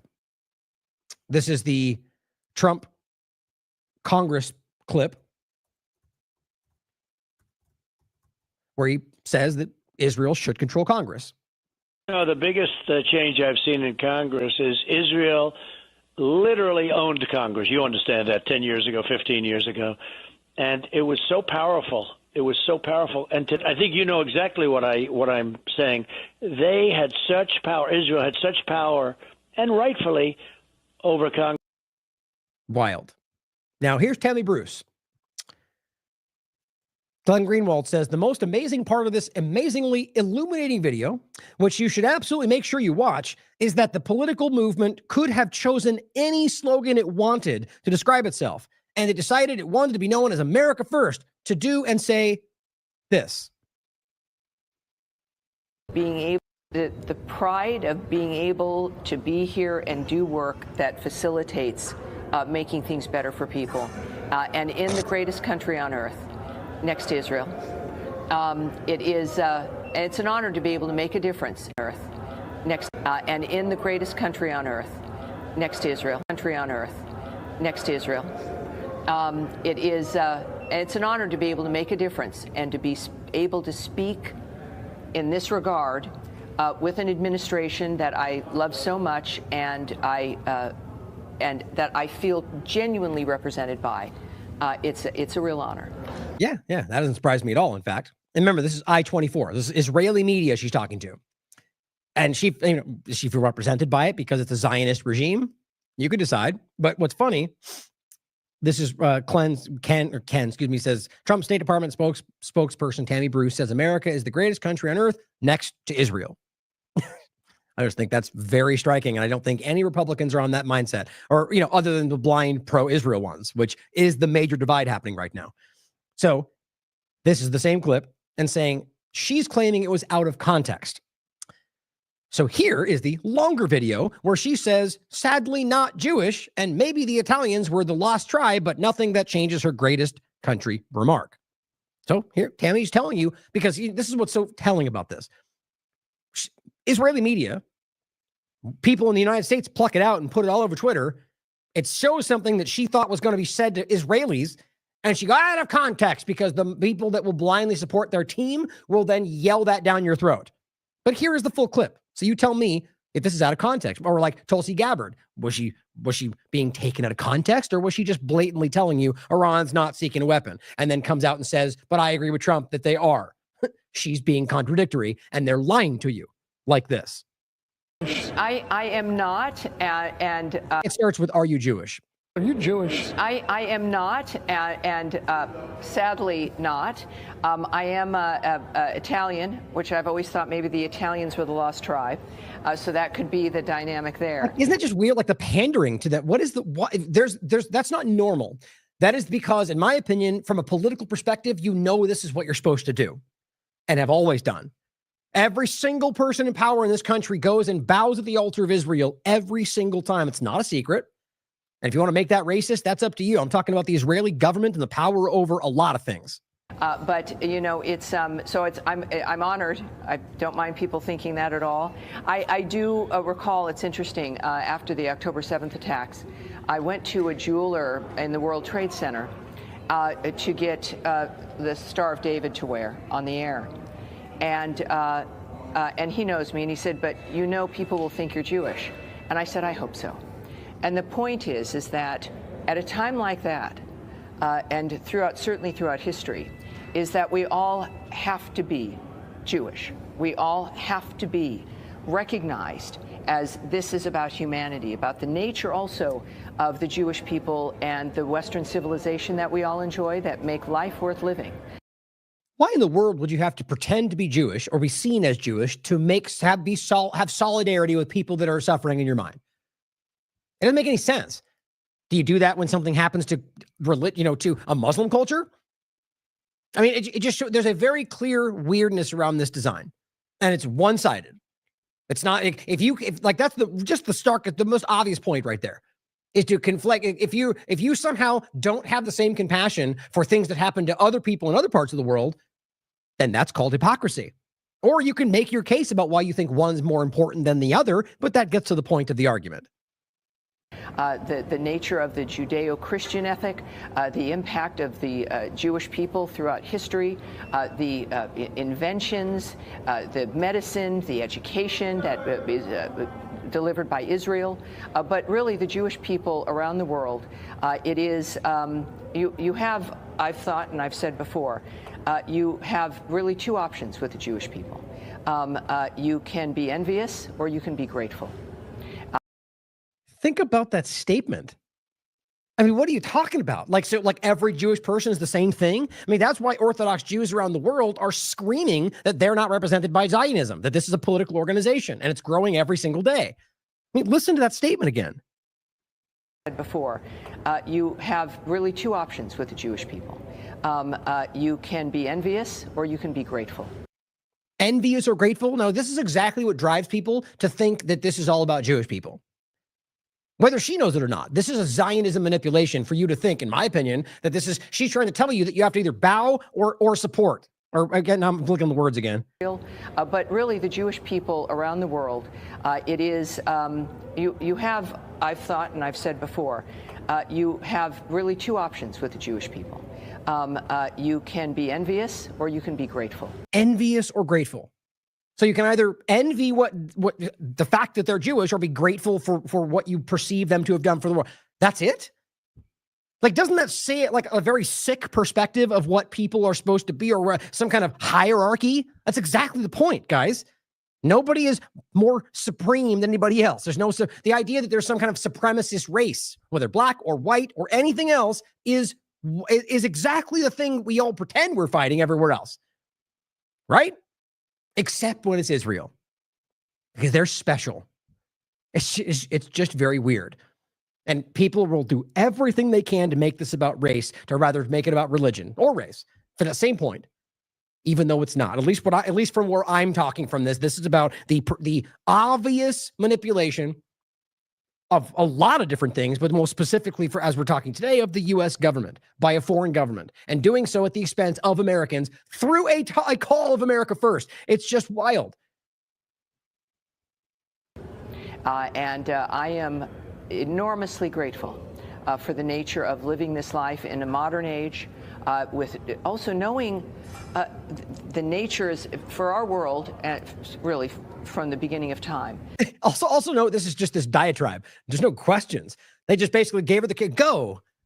Now read the script. Who knows? But I basically just let her talk for 5 minutes. That seems a little weird, right? Like they just expected her to be, I mean, everything about this seems wrong. It seems weird. The nature of violence, of suffering, of life being difficult for so many, and the dynamic of whether or not we become victims perpetually, and the struggle of the Jewish people and the survival of Jews around the world through millennia shows us that, in fact, yes, sometimes things will be difficult, that envy does drive awful things, but that, in fact, you don't need to become a victim, that it is about looking forward for family, for the exact opposite of what Zionism teaches, that you're a perpetual victim for the rest of your life forever. And if you think otherwise, then you hate us. That's like, might as well be tattooed on the forehead of Zionists. It's not a joke. The future and for really the rest of the world. So it's been an exciting trajectory for me in dealing with politics and culture. And of course, the people who've influenced me, who've been very generous with me, it really had an impact on my sense of what matters and what we should be grateful for. I want to ask you, because people who have come through this role as a spokesperson here at the State Department, they've traditionally been from foreign service officer backgrounds, they've dealt in media relations, and maybe they... Yeah, so not a completely uneducated, uninformed, without lacking credentials person. You know, you're not right for the job. They were in the national security sector, but they have a rich background in foreign policy. Now, you obviously come from the media world, but from a different angle, and like a lot of Trump administration picks, kind of outside the box. I mean, how did this all come about? Yes, I was... basically an insult packaged as something else. It's just hilarious to me. So you're bad at this and you don't have credentials. Why is that? With Fox News for 23 years. Prior to that, like Hegseth and the rest.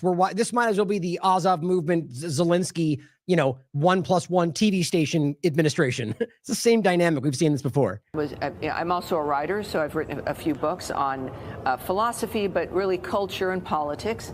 And prior to that was a left-wing activist, if you will. That was much earlier. Oh, another Democrat in the Republican administration. How funny is that? And of course, as one gets older, you see what works and what doesn't work. But I think that it really is the combination of really kind of civil rights work in a certain sense. And David Horowitz had a big impact on me in that regard. And David, who's recently passed away, was a tremendous influence on me. And many people who were finding themselves lost from the left, right? When we became aware of the nature of what can happen with politics and how the left was not exactly something that was beneficial for people or actually wanted success for people. So the left as a political idea, but your principles are the same, right, though, Pammy? I mean, it's the same point I make about Gabbard and the rest. Like, the way they talk about it, it's like a football team. They weren't doing well, so I jumped over to the other side. That's the most embarrassing statement you could ever make in this conversation. You have no principles. Are you of the mind that the only difference is a letter next to your name and the principles are the same? You can't make both arguments. So clearly, you guys are showing that you have nothing sacred, that you're jumping there. I think they all think of it like this. It's power-seeking, hungry, mad, power-seeking maniacs. That's how politicians are in my mind. And he was a real supporter of people, kind of like lost sheep in a certain sense, to make sure that they had the space to grow and understand what was happening. So in my early days, there was many influences like that.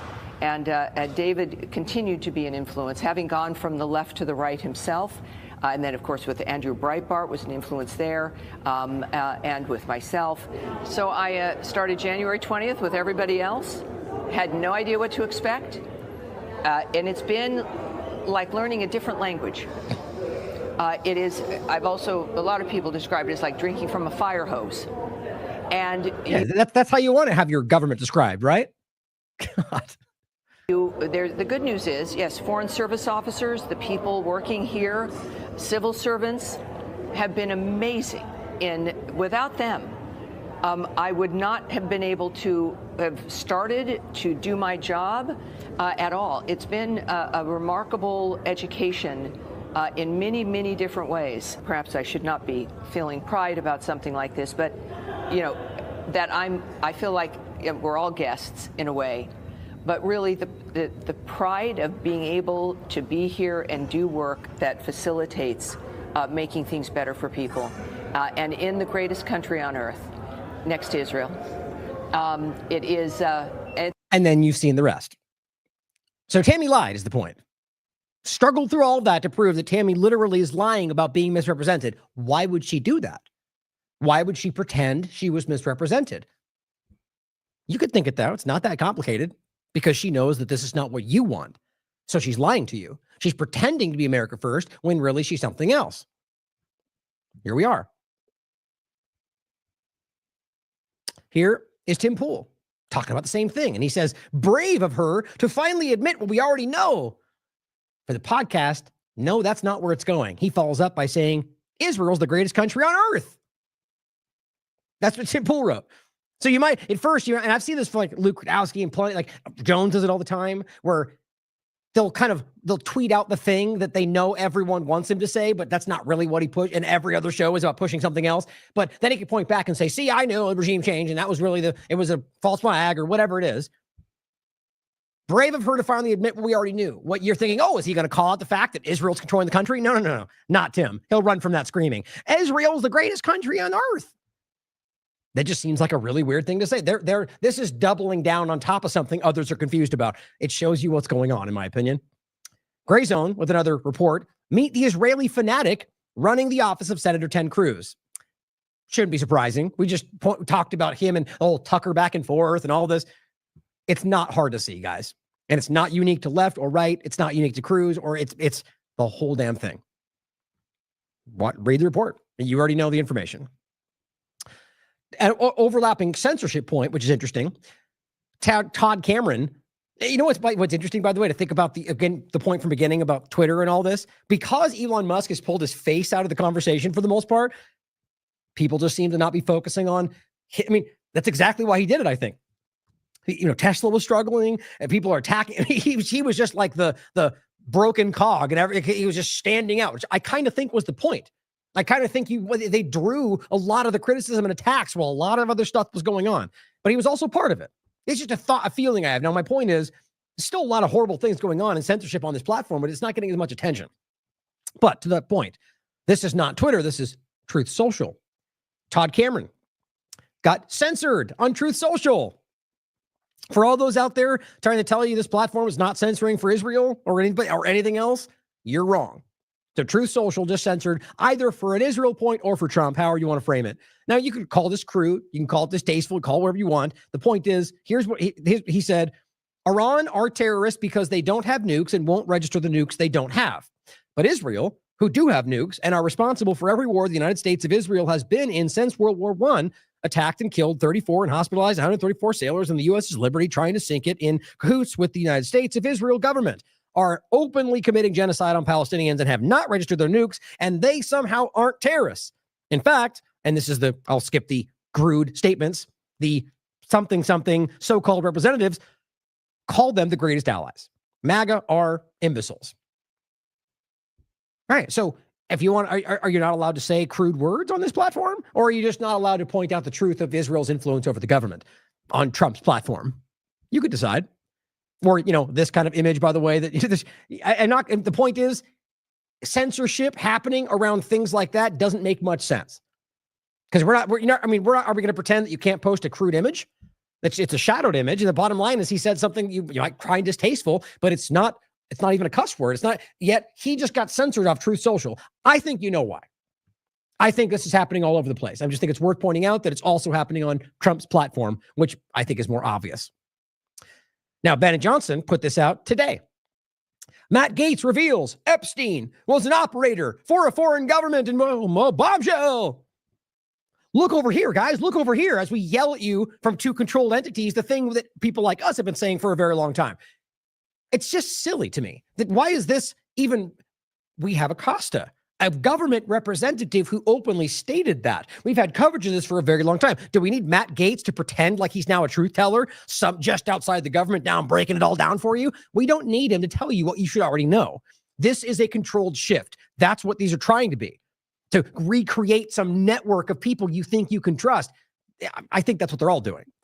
Epstein was an operator for a foreign government and the United States, by the way. See, they're trying to kind of remove these things around as it suits their interests, to keep the U.S. involved in forever wars. Oh, I see. So in this case, you're trying to make it sound like Israel's manipulating the U.S. government, and they're trying to, and so Trump's trying to fight away from that in his own secret way because he's going to save Israel for last. That's the kind of dumb stuff you get from these people.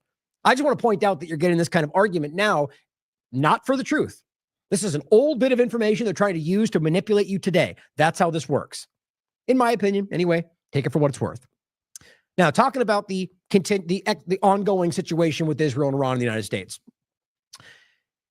Oh, I'm sorry. I forgot this one I wanted to make sure we talked about as well, because this is one of the pressing things in people's minds. Like the back and forth, the bombings are still continuing as far as I can tell, despite the claim of a ceasefire. We'll get that in a minute, which isn't surprising. It's the same thing Israel's done in Gaza and anywhere else. They pretend we want some kind of an agreement, and then Israel bombs and Israel sabotages, and everyone blames somebody else. And this has already happened in this conversation. Let's not forget that Iran, and the United States were in conversation when Israel started bombing them. So now, if you want to pretend they made a deal and Israel's bombing them while it's happening, why would they maintain that deal? But they're going to turn around and say Iran violated the deal. That's what they do. I'm just guessing. We'll see in a second when we get there. But the sleeper cells point is kind of coming off that argument of the partisan manipulators. As I said before, I would never discount the possibility of this in any sense, from China, from Russia, from Iran, from Israel, from anybody. Obviously, I mean, this is a very real possible thing.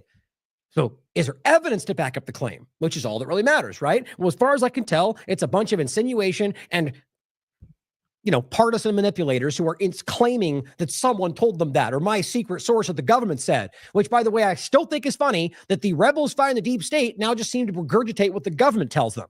Isn't that a funny shift, or really expected, quite frankly? Iran threatened Trump it would activate sleeper cells if U.S. attacked. Okay, we made fun of this yesterday. And I'll just show you what Candace said, which is the same thing.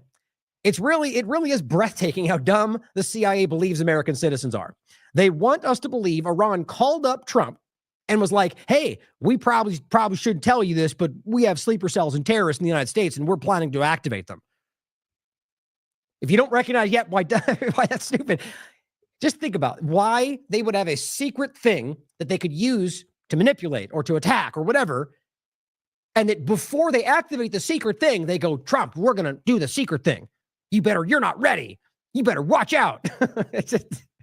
I agree. It's either an example of how ridiculous they are. So like that our own government people or our own intelligence are been so manipulated and downgraded over the years because of whoever else is controlling things that they're just that stupid, or there's a reason they want this to be flat. I don't know really, but something. I guess taken at face value, it's insane to think that they thought that would make sense. I guess what I'm getting at is it's certainly possible that maybe they wanted you to think through this and see it. I'm always thinking many steps as I can ahead, but regardless, that is what the Gateway Pundit reported, which is embarrassing. This is funny to me. And this is one of these reports. Iran has warned Trump that it would launch sleeper cells. Or in other words, what he means is this is what the government made up to make that hype scare work for people. Or it's what Israel did pretending to be Iran, or any number of other possibilities. But, mindless partisans report what partisans are going to partisan, Nick Sorter came out, as we showed you, pointing to Tom Homan, the government, because that's what the rebels in fighting the deep state do. They repeat the government's claims that he says, well, Joe Biden let in millions of unknown gay, in his mumble. So wait a minute. Now it's Biden with a 4-year sporadic letting in of random people? Did you check them all so you know they're terrorists for Iran? Or are you just insinuating that they might be in that big group of people? The number you keep lying about on top of that. This is the frustrating thing about average people. Like, this is silly and unfounded. Like, what they're saying is something that's abstract. That what he just made clear is that we don't know anything. We're just throwing out the scare tactic like they've done 1,000 times over because it's certainly possible. But then they articulate it in a way that makes you feel that it's absolutely real and we're all about to die. What gives me comfort is knowing that we have Kash Patel, the guy who just said, we need to wake up and prioritize Israel. That's that person too. Here was DC Drano's tweet about the same thing, which I find very telling how these manipulators always try to kind of cultivate what they say and don't say when they make a mistake, instead of owning up to it, which was this, which I have saved from yesterday's show. Isn't that weird? It shrunk again. Why does that happen? I have a screenshot of it right there. DC Drano. This was on, I cut out the date. I think this was day before yesterday. Shooting at Cross Point Church in Maine. He says the shooter drove a truck in the church before opening fire. And he goes, have the Iranian sleeper cells already been activated? Now, he probably deleted that because somebody who actually believes in him was just saying, hey, man, that's wildly irresponsible. Like, you don't know anything about this. You're just guessing blindly into the wind about something you have no idea about based on something we can't even prove is real. Certainly could be, but that's because that's what people do when they're trying to progress a government agenda. This is what they need from you. They want you to be scared about this for Israel, for whatever they're about to accomplish, or just to rationalize regime change in Iran. That's what I think anyway, but I think it's very telling that he deleted that tweet now. I'll include the show and everything else. You can look at it for yourself. Link included. Now, this guy, who, by the way, was, spectacularly wrong about previous things we discussed, or trying to lie. Horror at French music festival, over 100 stabbed with syringes and coordinated attack. I'm only mentioning that just to think about where this goes, whether this is sort of a coordinated manipulation. Now, I'm just saying as possible. This appears to be something that happened. Here's the report. Arrest in France after scorers report being attacked with syringes at street music festival. June 22nd. Now, based on what I've looked into, there's no indication it's connected to anything. But of course it could be. But you'll find people patching together all over and here's why. The same day, mind you, when this came out, they were saying Iran used drug traffickers to stoke trouble in France. And then you get another story in France about people stabbing people with syringes. Like, to me, that feels a little bit close. Or maybe it's just a random thing that has no tie to anything else. That's what we have to be objective about this. But my point is there are people out there in the partisan field who are already making this into an Iranian sabotage. Iranian, or even more worrisome, which I don't want to get into because I don't want to jump the gun on this, which we've all been worried about where it's going to come from. The whole overlap of all this. Some biological thing that they blame on Iran, and then it gets used to sweep us back into some vaccine scheme. I mean, it just makes so much sense why they would play that card. I've seen the trappings and everything begin in that direction for a long time, but just wanted to point that out. I thought that was an interesting overlap. And so you're getting people reporting this in interesting ways. Here, and now that's the one from just the day before. Now here, Max Blumenthal points to the New York mayor. The phony bipartisan narrative of Iran sleeper cells is designed to justify imperial wars and entrench security state control. He says, remember, between 2001 and 2013, over 150 terror plots were conceived by the FBI, which paid 15,000 plus informants, according to researcher Trevor Aronson. Now, this we've talked about, there's a whole bunch of angles to take this in. One is specifically how the FBI manufactures its plots. And I think I could get one to come up really quickly. I didn't grab anything for this, but let me see if this one comes up. Yeah, look at that. There's one of them. And it's just one of our past shows where we actually discussed this in particular. Oh, wait, this is the wrong one. Same discussion. It was Orlando, but there was, anyway, I'll include it since I brought it up. That one maybe. The point is that on the Intercept as well, did an entire article around this time. Yeah, it's not the one either. So, but see, we've covered all this stuff going back a long way, by the way. The point is that even the Intercept, even the New York Times did an article a while back showing you how basically the FBI would manufacture, or if you want to be more specific about it, and rightly so, drive into possible reality an event under the guise that, well, they wouldn't, if they're not criminals, then why would they be involved? But providing the material, providing the car, providing the money, and coaxing them into doing the thing that they manufactured. And, here's one I'll grab. This is one of the best ones. And this is actually the Free Thought Project. And this is a shocking story if you never read this. Parents catch FBI, literally catch them in a plot to force their mentally ill son to be a right-wing terrorist. The kid just wanted a friend. He was slow, mentally challenged, and the FBI were like over a process of months trying to coax him into carrying out this attack.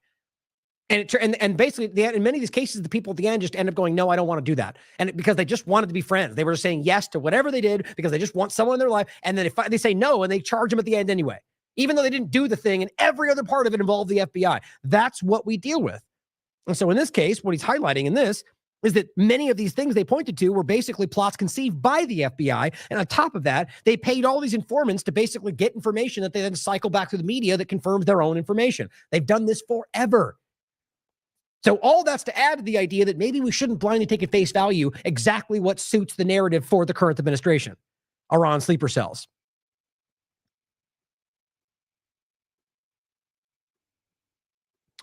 So Terrell Hudak adds to this, and she says, it's the same story all over again. The Iran sleeper cell attack, let's pray there isn't a false flag, into parentheses, says would be used the same way as 9/11 attacks. 9/11 attacks justify the Patriot Act plus Iraq war. The, quote, Iran sleeper cell attack would be used to justify digital ID surveillance, state control, grid, Iran war. She sees it. Alan McLeod points to CNN, which I think is funny how you get this meshing of the left-right paradigm when it comes to war every single time, which even the partisan sides of it, or rather the, whatever you want to call the new mainstream alternative media angle of it all, right? So they see themselves as totally against the Democrats. And, even though the woke left, woke right are basically the same thing. And now they're the ones pointing to this and hyping the idea. And then you got the CNN side doing the same thing. Iran sleeper cell warnings. And Alan McLeod just goes, for the reminder, the guy, Wolf Blitzer, literally used to work for AIPAC because that matters. Now, here is a very interesting development. Thank you to Orwell for pointing this out. You know this. We've talked about this. I brought this up many times over the years. We covered this story on January 28th, 2024. Suspected terrorist at Texas border works for Mossad. In fact, let me grab, I closed this, but I do want to bring this back up now, actually. And I'll show this at the end just for when this comes into play. I'll leave it right there. And it's about the manipulation on the border. That was the article here. That basically, remember, this was the hype around the border of Texas, and how they were all there with the razors in the water, and the guy drove down the road. That's right there. I was just showing you. Literally drove down the road, and the gate was swinging open right down the road. And this is a Republican right there. And he's simply saying, don't fall for the border Psyop, guys. Like, no matter all the standoff between the Texas governor, what's going on, and they're Democrats, and right down the road, one of the gates was swinging open. There's nobody there. I mean, it's just, we're being manipulated. And all that was to drive in the idea. And at that time was when this happened. So the point is, this was a guy who worked for Mossad, and the partisan media wrangled up this whole story and used somebody who is not this person. In fact, you can easily prove it's not the one they claim it is, who they claim at the time, they claimed it was a Palestinian from Azerbaijan that tied back to Iran. It's the same thing they're using now today. You can prove the guy they're pointing to is an old man right now. So let me make the case for you again. But first, you get this. Iranian national that was let into the country under Biden says, soon you will know who I am. See how funny it is? The narrative just kind of fluctuates into whatever they currently want it as today. Now, does that mean the Patriot Oasis cares, did their own due diligence, or did they just blindly follow what somebody else said? 258,000 followers. The point is, they're wrong.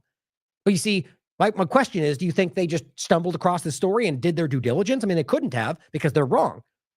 So somebody set this in front of them and said, use this now. That's what I think. Or they just, on their own accord, decided to pick up a story and lie about it. But we covered this in January 2024, when the same grifters told you he was a Palestinian. He has a proven record of working for Mossad. And after I revealed that at the time, around the Texas conversation, they just stopped talking about it. I wonder why. And it says now they use this again to claim he's from Iran for the narrative de jour. So here's the point. Oh, and here's a, oh, sorry, I forgot to close that. I just want to see if anybody's responded to that. So, of course, I don't get to see the responses because that's how Twitter works, even though there is one. But here, all the links included. So first, here's the video where you could hear him. I'll include it for you, just where he says, a Jordanian citizen from Palestine, which is relevant. You'll see why. But so at the time, they wanted you to think he was from Palestine. Now ask yourself why. Because clearly that was the current focus. And they wanted you to think Hamas was sneaking in, because that's what Trump and Netanyahu told you. And it was a blatant lie. So if right there, that shows you that we're being manipulated. Especially since they're using the same video now to claim it's a different thing about Iran. So really, they're just using this. Because if you have a Mossad agent going into the country, you can use it however you like. Now here, Liam Cosgrove, who you know, says the Middle Easterner filmed at the border is not the person they're claiming it was. Mubsam Samadov. Now, just to show you, even right now, you search that, and it's just a non-stop list of people claiming that's who this guy is. Saying, so Democrats want Islamic terrorists in our country. This is Mavsam Samadov. He's a leader of the Islamic terrorist group of Azerbaijani Islamic Party and serves 12 years, and you could tie it back to Iran, all these different. It's not who he is.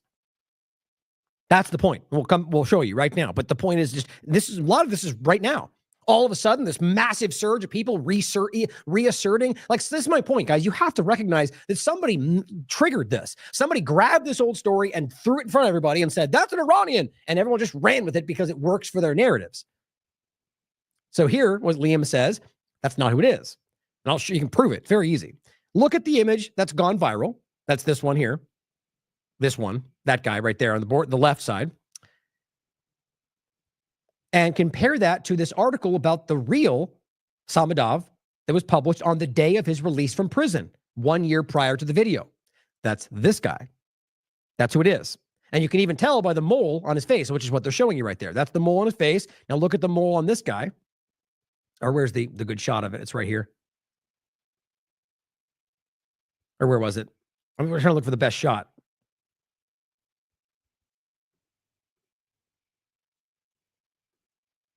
I had one paused, and which one was it? Here, I'm going to come back to it, and we'll show you as we play through it. The point is, if you watch this, you don't see a mole on this guy's face. That's the main point. But there's a shot that we have of the other guy that does show it from a long time ago, right? So the point is, they're claiming that this guy is Rather, this guy is the guy they're claiming I'm forgetting his name, Mavsum Samadov.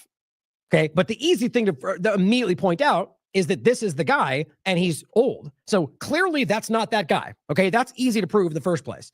But what's interesting is what's the other guy, right? Who is the guy if it's not who they're claiming, and why are they making it out to be him? They're making it out to be him because he has connection to things they can claim are Islamic terrorism. Now it says his YouTube channel also shows the same mole on his left cheek as depicted in the article profile. So again, that proves the guy does not have a mole in the picture, and the guy is old in the name they're using. I mean, that's just basic information. The border clip is alarming, and sharing this bogus theory only prolongs the time which John Doe remains unidentified. You see, that's the point. When it turned out we did find out who he was, which we'll show you next, nobody cared because he connected to Mossad. It says, please. So what Liam is saying is simply that you guys are lying about who he is, when your claim is you're worried about this guy coming into the country, and clearly you don't care that he's there because you don't care to find out who he actually is. Only the narrative. Now here, shout out to this Francisco, points out he's a Jordanian engineer named Bashar Abu Said, who was imprisoned in Egypt for recruiting for Mossad, which there's a lot of evidence about this. And again, all of this is included in the show, which watch, I'm just skimming through it right now to make the point. Egypt sentences Jordanian engineer to 10 years in jail for espionage. Egypt's state security court on Wednesday sentenced a Jordanian telecommunications engineer to 10 years in prison on charges of espionage for Israel, according to Egyptian media, who, by the way, at the time also confirmed that's who we were talking about. The court also handed a life sentence in absentia to an Israeli Mossad agent that the Jordanian engineer Bashar Abu Zaid is accused of cooperating with. So, and you can very clearly see that this is the same person, right? But this is 10 years ago. Right? So the bottom line is there's no mole. That's the same guy. And you can easily prove that 15 times over. We did in the show. And that the person they're pointing to is clearly old, is not the same guy. And so when you do your due diligence on the guy we're discussing, he is at the very least works for Mossad. And so now going back to the point, isn't it interesting that you got Republicans repurposing that same thing and saying, look, he says, soon you will know who I am. And they tried to use it to make it a Palestinian. Now they're trying to use it to make it Iran. It's just this, guys, this is a basic. It gets so easy to call this stuff out. Now, again, the point was at the time of the article, the whole idea was they were sneaking in through the border and it was this whole big thing. That was also manufactured. Not that there isn't an immigration issue. That's being manufactured by both sides, including Israel, by the way. But again, the point of this episode was to show you that clearly that was a lie too. So they basically manufacture this border situation to probably sneak people in for all we know. It's exactly what Republicans they think they're fighting, and they're the ones allowing it. So all that to be said, as we're being lied to yet again about a Mossad agent, which none of these Republicans seem to care about, I think it's very telling the way that this is being promoted. But my point from before about how people like this will say, DHS warns Americans to brace for sleeper attacks. And then if you listen to the actual coverage, it is promoting it while trying to sort of walk it back. I'll show you what I mean in a minute. And one very telling thing about Israel, but then he goes, this is the perfect setup for a false flag domestic terror attack to be blamed on Iran. So they go, see, he sees it. Except in this very clip, he makes the case that this is real, that Iran is doing this, but it's simply going to allow them to lie about it and frame them anyway. See, that's an important distinction, because the idea is he wants you to believe and be scared of Iranian sleeper cells that I don't believe is actually really the case. Again, wouldn't dismiss it if you have the evidence for the possibility of it, but there's no evidence, so I don't think that's really what's happening. So when you hear this clip, he's going to make the case that it is real. But because Iran is actually threatening that, which is what he's saying, that Israel's going to fake it and blame it on them. Why? I mean, think about the utter lack of logic to that. If you think they're going to do it, why wouldn't you just let them do it and blame them for what they did? Why would Israel need to fake it to blame them for something that you just told us they're going to do? But that is the InfoWars logic we get. So my point is to make that case, then one point after this. Iran has also directed its proxy group. So it starts with this other guy he's listening. This guy reads off all the clips from the mainstream and all of it completely serious and real. Oh, Iranians are in the country and they're going to attack us. And then he cuts in. Just to be clear, it starts with a minute of full promoting the narrative. That matters. Specific locations, just the entire state of New York. Then we got American military and intelligence saying that Iran reached out to the White House, right, and said, we may hit you on your domestic soil. Right. So Iran said, hey, we've got secrets we're going to use, because that's not the stupidest thing in the world. DHS issues National Terrorism Advisory System bulletin warning of terror attacks amid U.S. I mean, look at the headline. That's InfoWars. DHS issues National Terrorism Advisory System bulletin warning of terror attacks amid USA joining Israel-Iran conflict. Borders are home and concerned about sleeper cells. Look it up. The article's not going, it's a lie to trick you. Like, this is how they play this game, and they will act like they're the ones seeing through it because they know you're not stupid. They know you all see it, but they're working for somebody else. That's my opinion. But look at the constant track record. Joining Israel-Iran conflict, says borders are. There's an imminent,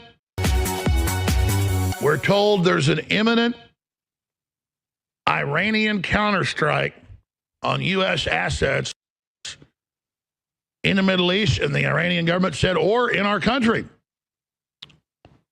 Okay, right there, he just very clearly made the case that Iran said that, which does not seem to be real to me. Teeing themselves up for the deep state and the neocons and the Israelis. What? And their handiwork, like 9/11. He's trying so hard to make you think that he sees it. He's calling out Israel. He's really not. Attacking to then blame it on Iran. Okay. I really want you to think about how stupid this is. So what he just said is that Iran said they're going to attack, and that the Israel and deep state groups are going to take advantage of that and fake that. Okay. So why would they need to fake Iran attacking the United States if you just told us that's what they are going to do?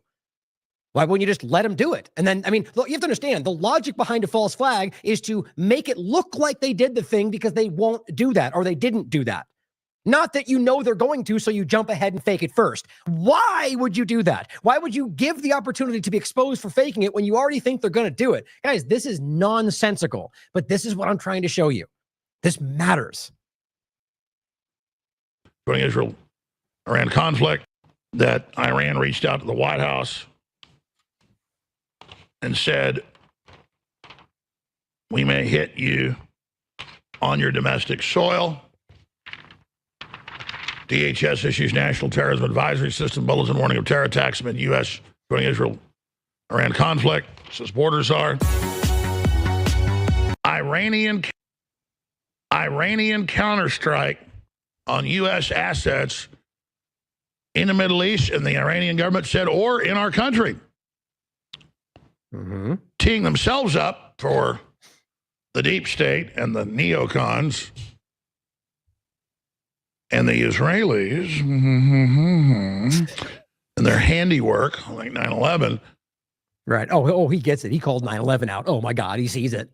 You're a couple decades late there, bud. Attacking to then blame it on Iran.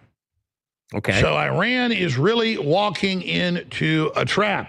Then we got how. But so if they're going to do it, why would that be a trap? Like, so basically what you're saying is Israel's going to do what they want for them first. Why wouldn't they go good? That's what we were going to do. Why would that be? Why is that a trap or a trick if they both want that? It doesn't make any sense.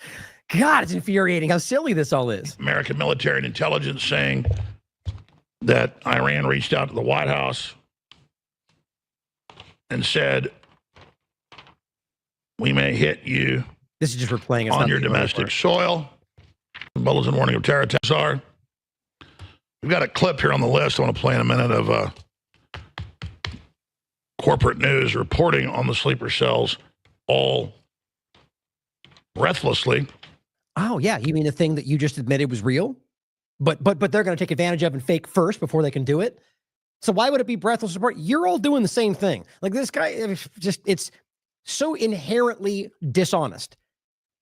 Like, my point is, from my perspective, he knows what he's doing. He's playing it across the field. So many people fall for this stuff. And so you get basically accidentally accept that that's really what's going on. So then you're in fear of that thing. But then act like he somehow saw through it all the whole time when all he really did was play you right into the exact position of what they wanted from square one. Then I've got a clip while we're waiting for the missiles to hit. Trump running for office 9 years ago plus, and boy, was it a different Trump on war. Yeah, that same old thing. But then he goes on to support everything he does and ends with, go, what, I still support him, and he fights for us, and he's America first. So it's hollow criticism to go back and say the same things we're all highlighting, that Trump has been lazy, or Gabbard or the rest. We're saying this, now they're saying that. Are you ever going to get into why that might be the case? And maybe who's funding them to do it? Of course not. But going forward for that same point, right? So he wants you to think we're downplaying this because we don't fall for the corporate lies and stuff, except we did every time before it, though. Americans fear that deep state will activate terror sleeper cells if Trump wins. Well, he did win. Did that happen? Oh, no, it didn't. Okay. Well, Americans fear. I mean, watch it for yourself. The whole hype is about the fact that the deep state Democrats are going to do the thing that, that you're now acting like they're going, like the overlap is insane. This is him hyping the thing that was a government argument to tell you that there's a secret thing that's going to happen if we don't allow it. And it goes on and on and on. This is the same thing from the Russia overlap. Gladio 2.0 is what you're witnessing. Jack Posobiec predicted this on my show last month because they predict everything all the time, right? You say everything once, so you get something right at some point. This is only the start. If Trump wins, the deep state is preparing to hit with the U.S. with armies of sleeper cells that have been brought in over the last 3 years. Right, because it's Biden that did it. The same guy that was senile and couldn't think through his own shoelaces, but somehow he planned this all through. But the deep state, it's abstract. But the point is the sleeper cells that have always been there. Now, is it Russia doing it? Or the deep state and the Democrats? Or now is it Israel or Iran? Or are they all there simultaneously? Certainly possible, but you just get the kind of fluctuating abstract nature of this. It is whatever they need it to be when they want you scared. Foreign military sleeper cells are covert part of the NGO multi-front invasion program. Okay, so one thing I didn't point out. Didn't he just say that Israel is going to do it first? So he's deep state Israel okay, so did he just admit that Israel is the deep state? I mean, basically, by deductive logic, that's what he just said. But of course, he'll never make the argument because they're literally working for Israel, all of them, whether they realize it or not. But if you think the deep state has these sleeper cells, and you just recently said that Israel might jump ahead and do that to blame it on them, then you're admitting exactly what we all should see right now. Foreign military sleeper cells are part of the NGO multi-front invasion program. And that was all 2024, 2025. Top general warns Ukraine's massive drone attack inside Russia lays bare the U.S. vulnerability to fifth-generation warfare. As if they're not completely wound into the whole damn thing that's happening here. Or the drone point that I want to make a comment on as well. Jones says, Alex Jones does it again. How is Jones the only major figure to accurately predict that Trump strikes on Iran would happen this Saturday evening? I guess a post from Seymour Hersh, which is where you actually got it from, which everybody highlighted and everyone talked about. They understand the timing literally proves that Seymour Hersh put this out, telling you that the U.S. was going to bomb the day before. And then he wants you to think that after that, when he reported what Seymour Hersh put out that everybody else already saw, that he was the only one anywhere that said that. Because that's how dumb this all is. And all the people that blindly follow only him will go on screaming that for the next 50 years. The point is, as Adam rightly points out, Adam Green, he goes, you claimed you were right when you predicted Trump cut off Netanyahu. Yep. For another 75 things we could list off for the last 13 days. The bottom line is that's not true. And it wasn't like we think that's what's happening. It was absolutely, we knew it, we predicted it, we knew that's it, and then it didn't happen. And there was never a follow-up to say, oh, but I was wrong, or oh, that's not what the case was, or here's why that didn't work out. Alex Jones' prediction that Trump would completely cut ties with Netanyahu comes true. Why? Because that's what they wanted you to think in the lull between these actions, because it worked for Israel. Now, did he know that? It's irrelevant to me. It's the reality. He goes, you were dead wrong or deliberately pushing the Psyop. Now, the point on this is that Seymour Hersh absolutely called this out. But overall, the point is, remember we talked about the discussion of World War III and Russia right before all of this that's clearly much, much more of an escalation. But my point at the time was he told you that because Russia swore that they would bomb foreign countries, the United States, if Ukraine did that, which is not what they actually said, and I proved that to you. Ukraine did what it continues to do, uses munitions from the West to bomb and attack Russia, which is not new. And yes, they did escalate the targets, but in Russia's mind, this is just what has been going on. They bombed back and it continued. My point was, yes, this is a massive thing. It's not a small thing, but to argue that one move suddenly pushed into World War III was silly. There was no reason that one versus any other of the attacks that happened all day long were any more relevant. The point is that the whole thing was about the actions of Ukraine using the drones. And what did he say? The neocons are trying to sabotage, the deep state sabotage Trump's peace plan. Because clearly he's all about peace, right, guys? Well, breaking report from the Gray Zone, leaked war plans sent out by the United States National Security Council urged Kiev to carry out ISIS-style drone attacks on Russian trains and rail bridges. Oh, you mean exactly what he was telling the deep state was doing to sabotage Trump when it turns out to be Trump's National Security Council? How crazy is that? The secret war plans reviewed by Gray Zone foreshadowed a series of deadly Ukrainian attacks on Russian trains this May and June. You can read it yourself. It's not hard to understand. We talked about the Palantir and the real overlap of the tech and how it was used. And all of it ties right back to the current administration. But let's be clear on top of that. It's not unique to them either.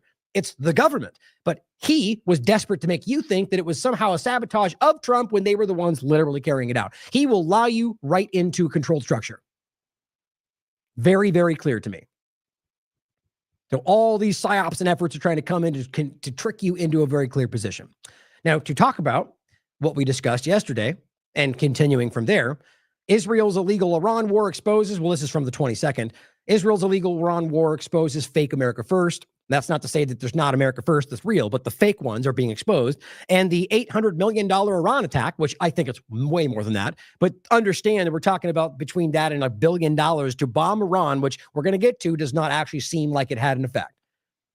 And the Strait of Hormuz, which, as far as I could tell, has not actually been shut down. I just want to include that because that's up in the air still as well. But there's going to be a point about that. And that has to do with the fact that, well, I'll wait to say it when we get to the tweet, but they voted, the despotic regime voted about whether or not that was going to happen. And it turns out that it's left up to the leader and they haven't done it.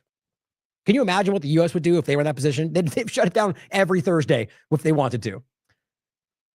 Now, there's some important things I want to include. We're not going to go through it all again, but to just reset the table for things we discussed in the last show, which are very important. One of them, as I said here, make sure, let's see if it's getting suppressed or not.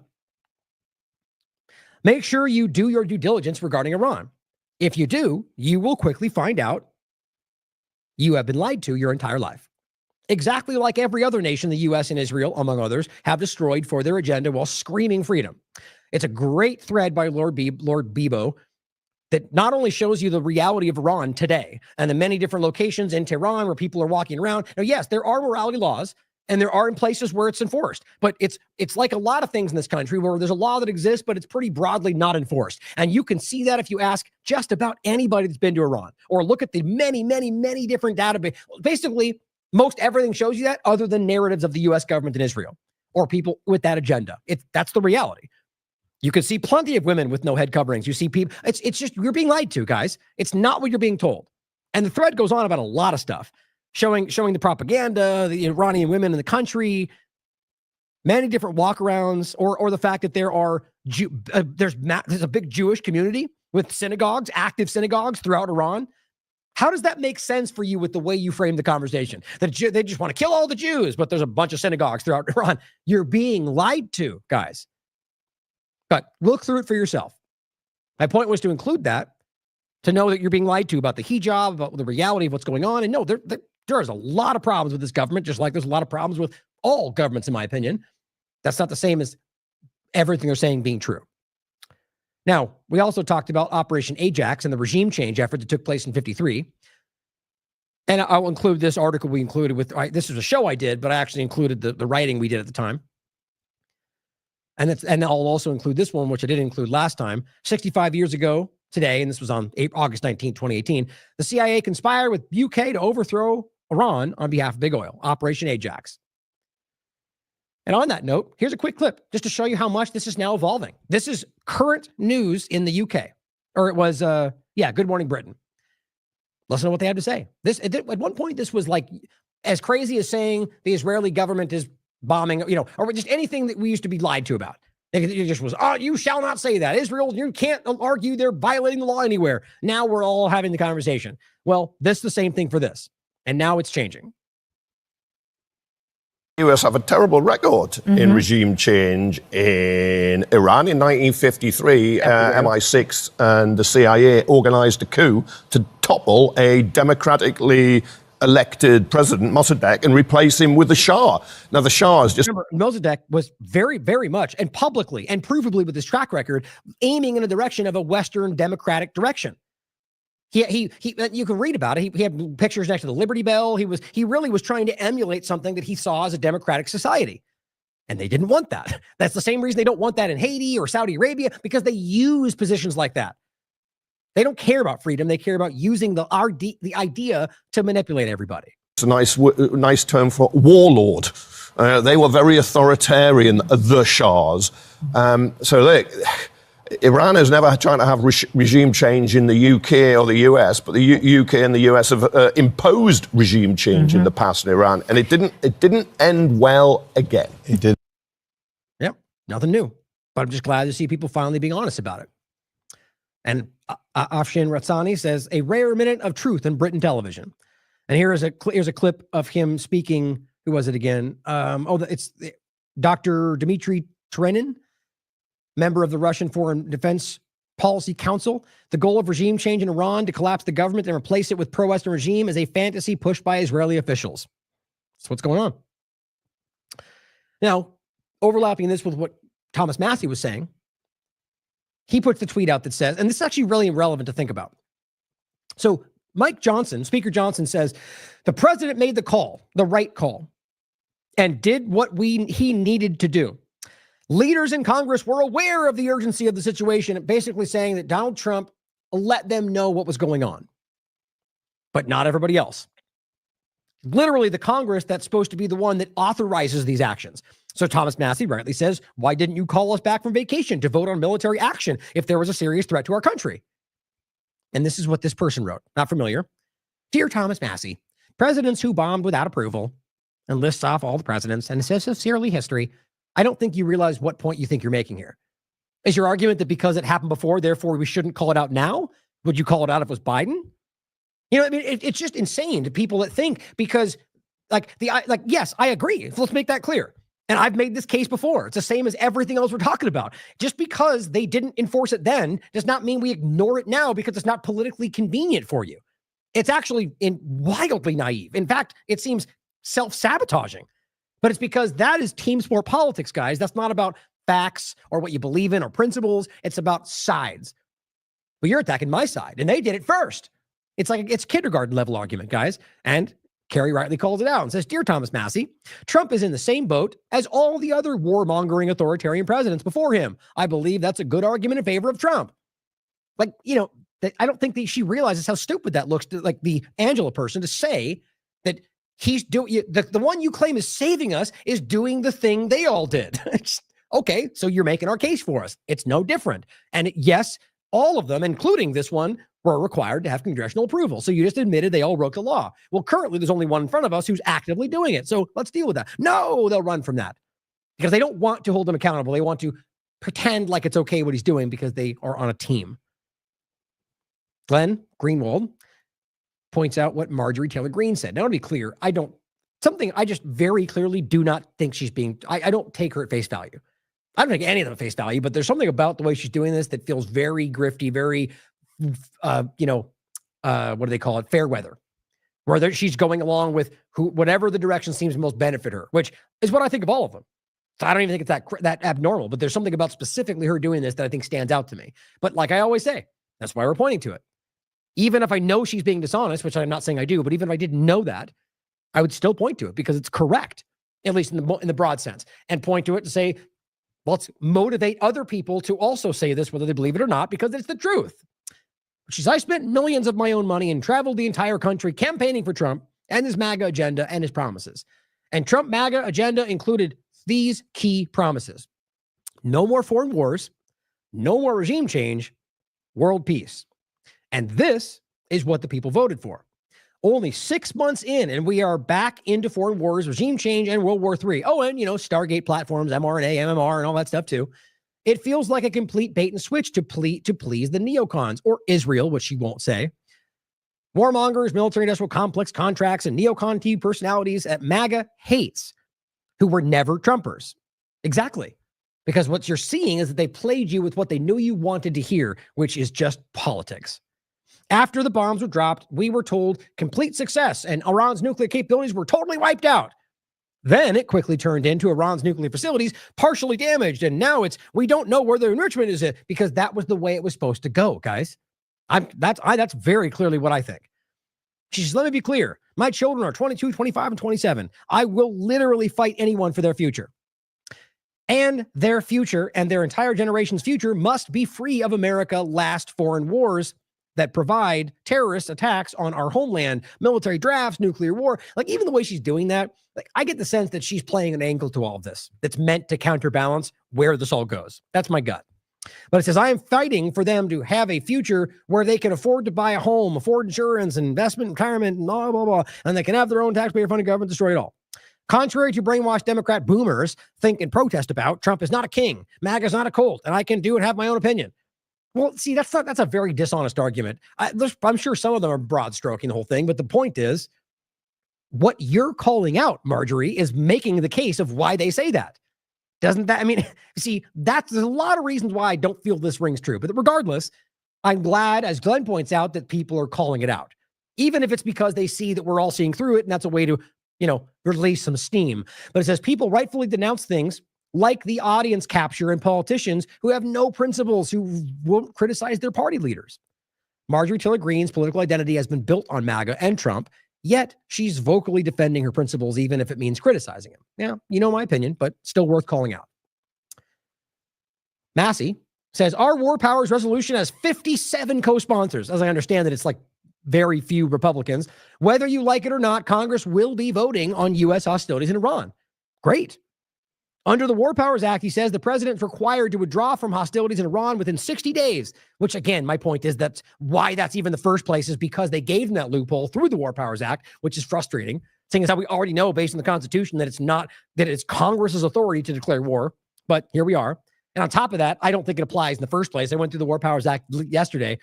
I don't think it applies with where they currently are for the metrics I covered yesterday, unless he gets a vote of Congress. No, to finish the statement, saying basically under this, he's required to do that unless the Congress allows it to continue. Which, as I understand it, he was already supposed to present something within the first 2 days. I don't think he's done that. But this is just hilarious to me. So because Massey's simply calling out what he believes is wrong, that Trump then takes as a personal attack because that's how partisans see everything, as a side as opposed to principle. This joke from the Babylon Bee is just spot on. Trump announces he has evidence Thomas Massey is only weeks away from acquiring nuclear weapons. Oh, that's so perfect. It's just like I fell out of my chair. I mean, it's perfect. It's just exactly, it cuts through all the bulls, because you can see, I think this is trying to make the case that they'll lie about anything if it suits their current direction. Now, I'll include this. Now, all these, again, were to highlight the different things I think are relevant. One of them was Thomas Massey and the different bills and where it's going and pushing back through Congress. So again, I'm still just kind of showing you stuff that's relevant to the last conversation. This one, I won't play again, but this is Scott Horton breaking down very succinctly and very eloquently with all the facts that Iran is not seeking a weapon. I mean, based on everything, including what Tulsi Gabbard said, including what the International Atomic Energy Agency said, everything other than what Israel's telling Trump, which they've lied about their entire lifespan. They're not doing this. But watch it for yourself. And on this one, I think is interesting. So on the same point, this is from yesterday. Trump warns his own team live on Fox News after they fact-checked his Iranian nuclear claims. The simple point on this is that you need to toe the line no matter what. So if you want to go, but Trump, I have evidence to suggest that's not the case. He doesn't want to hear it. I don't want to know. I have a narrative. This is our agenda. You shut up and toe the line. Is that what you voted for? I thought the whole point was Trump would surround himself with the people that knew what they were talking about. Wasn't that the day one narrative? Because I don't know everything, but they all know. But no, he's showing, I don't want to hear it. I don't want you to tell me. Tulsi Gabbard says that's not the case. He goes, I don't care what she says. It couldn't be more clear. Now, Sarah Abdallah posts this from Professor Morandi saying the real issue for the U.S. was never a bomb. It was always about Palestine. As I said earlier, the real issue is not Iran's nuclear program. The real issue for the United States is Iran's support for the Palestinian people. That is it. Have no doubt that the nuclear program is nothing but an excuse. Have no doubt that Iran's missile program or its drone program, all of these are just excuses. what the United States wants is supremacy for the Zionist regime. And that is why it's putting pressure on Iran. So why do you think the United States wants to include regional issues alongside the negotiations with the nuclear program? Because they want to draw concessions from Iran in order to give concessions on the nuclear program. It wants Iran to end its support for Palestine. It wants Iran to be something like Turkey, where you host some Palestinians and you condemn Israel on television, but you do business and trade and you have political relations with the country, or the Emirates, or Egypt, or Jordan, or Morocco, or it doesn't matter. What they want is Iran to change its position, like Qatar, criticize the Israeli regime, but at the end of the day, do nothing in reality to oppose its hegemony and domination. Fake resistance is the point, and that's everywhere. Iran won't do that. Iran is not going to trade its support for the Palestinian people so that the United States will be more flexible with regards to sanctions and Iran's peaceful nuclear program. So that is why Iran won't separate the issues, because the issue for the United States is not the nuclear program. The issue for the United States is Palestine.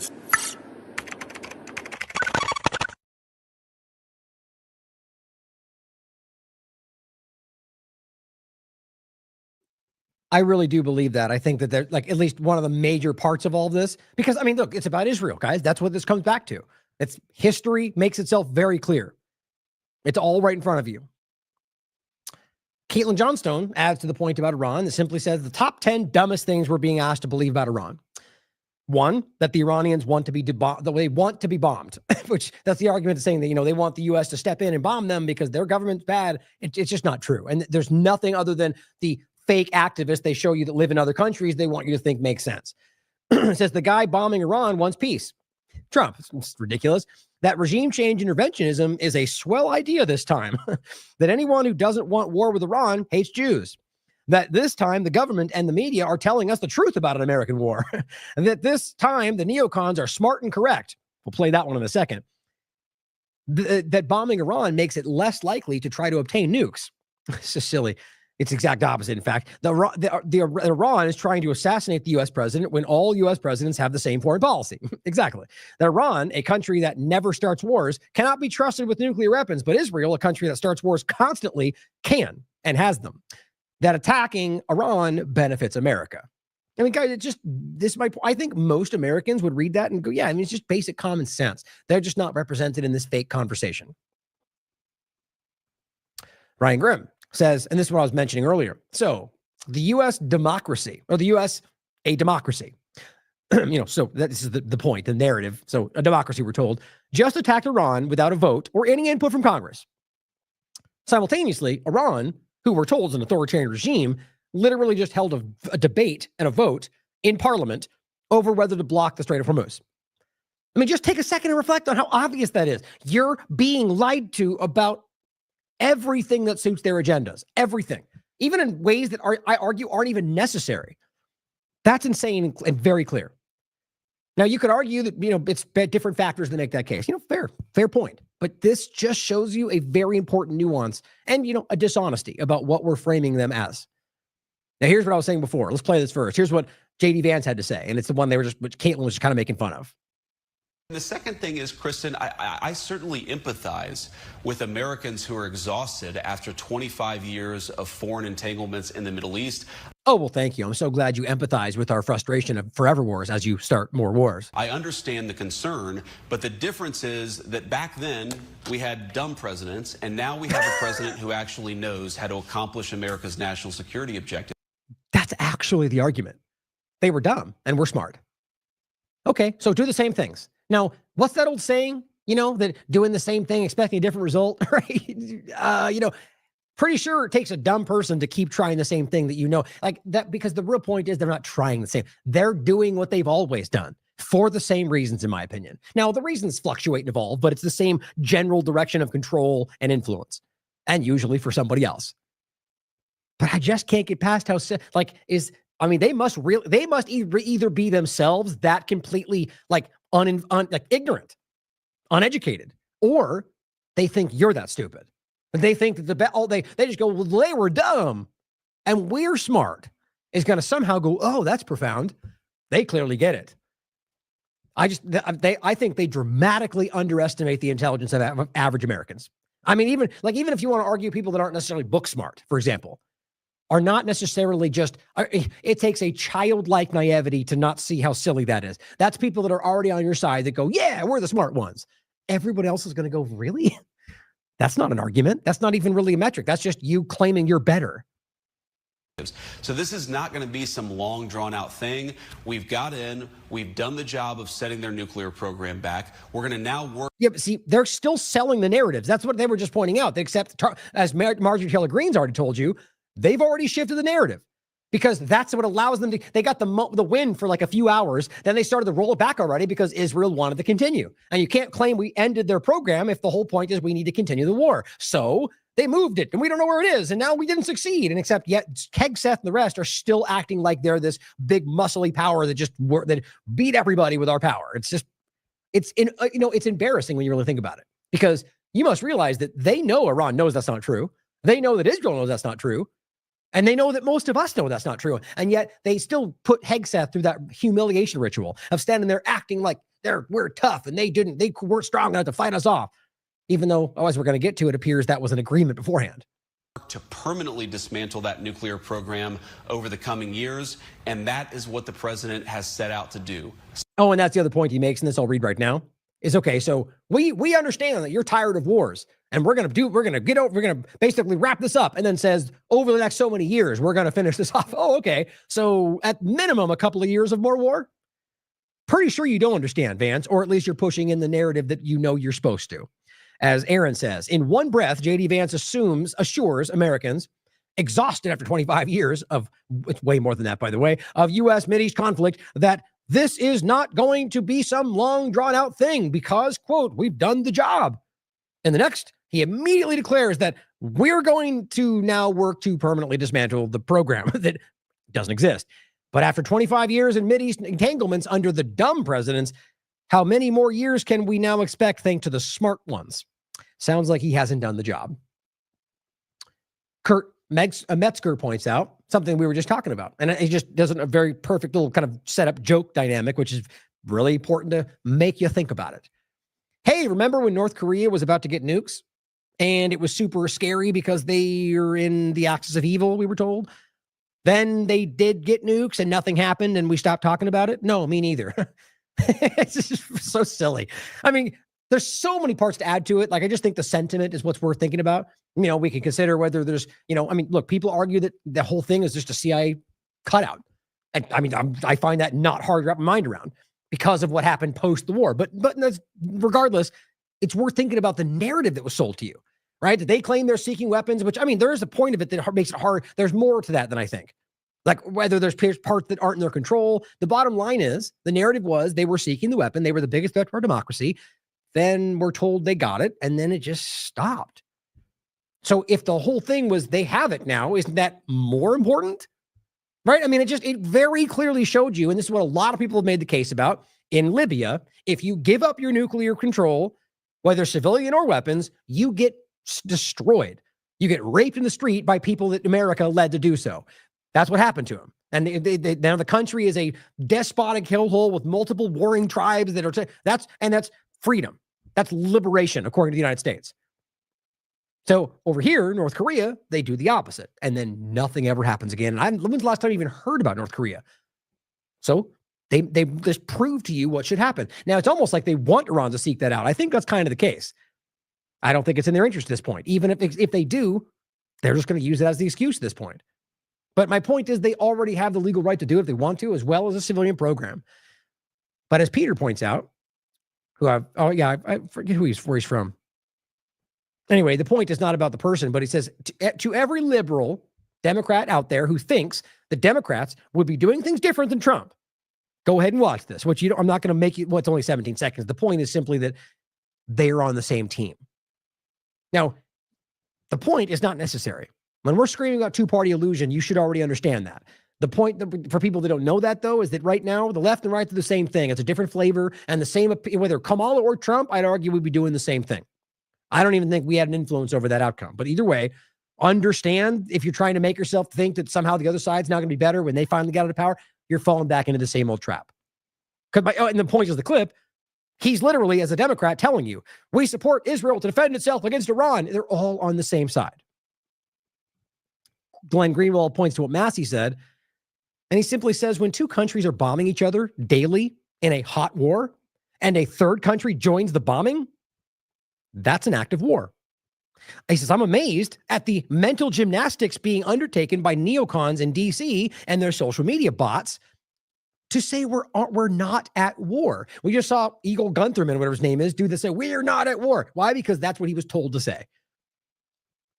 So they want us to think we're not at war so they can make war. But I mean, it's the same thing about like the World War III point. Like, okay, so same thing. Like right now, this is an escalation from what it was, months ago. But even before that, I can go back to Syria and before. The metrics, you could argue, met what we call World War II, have been met many times since then. So we're in just a different phase of the world right now. And so we're in really a constant state of war is the reality.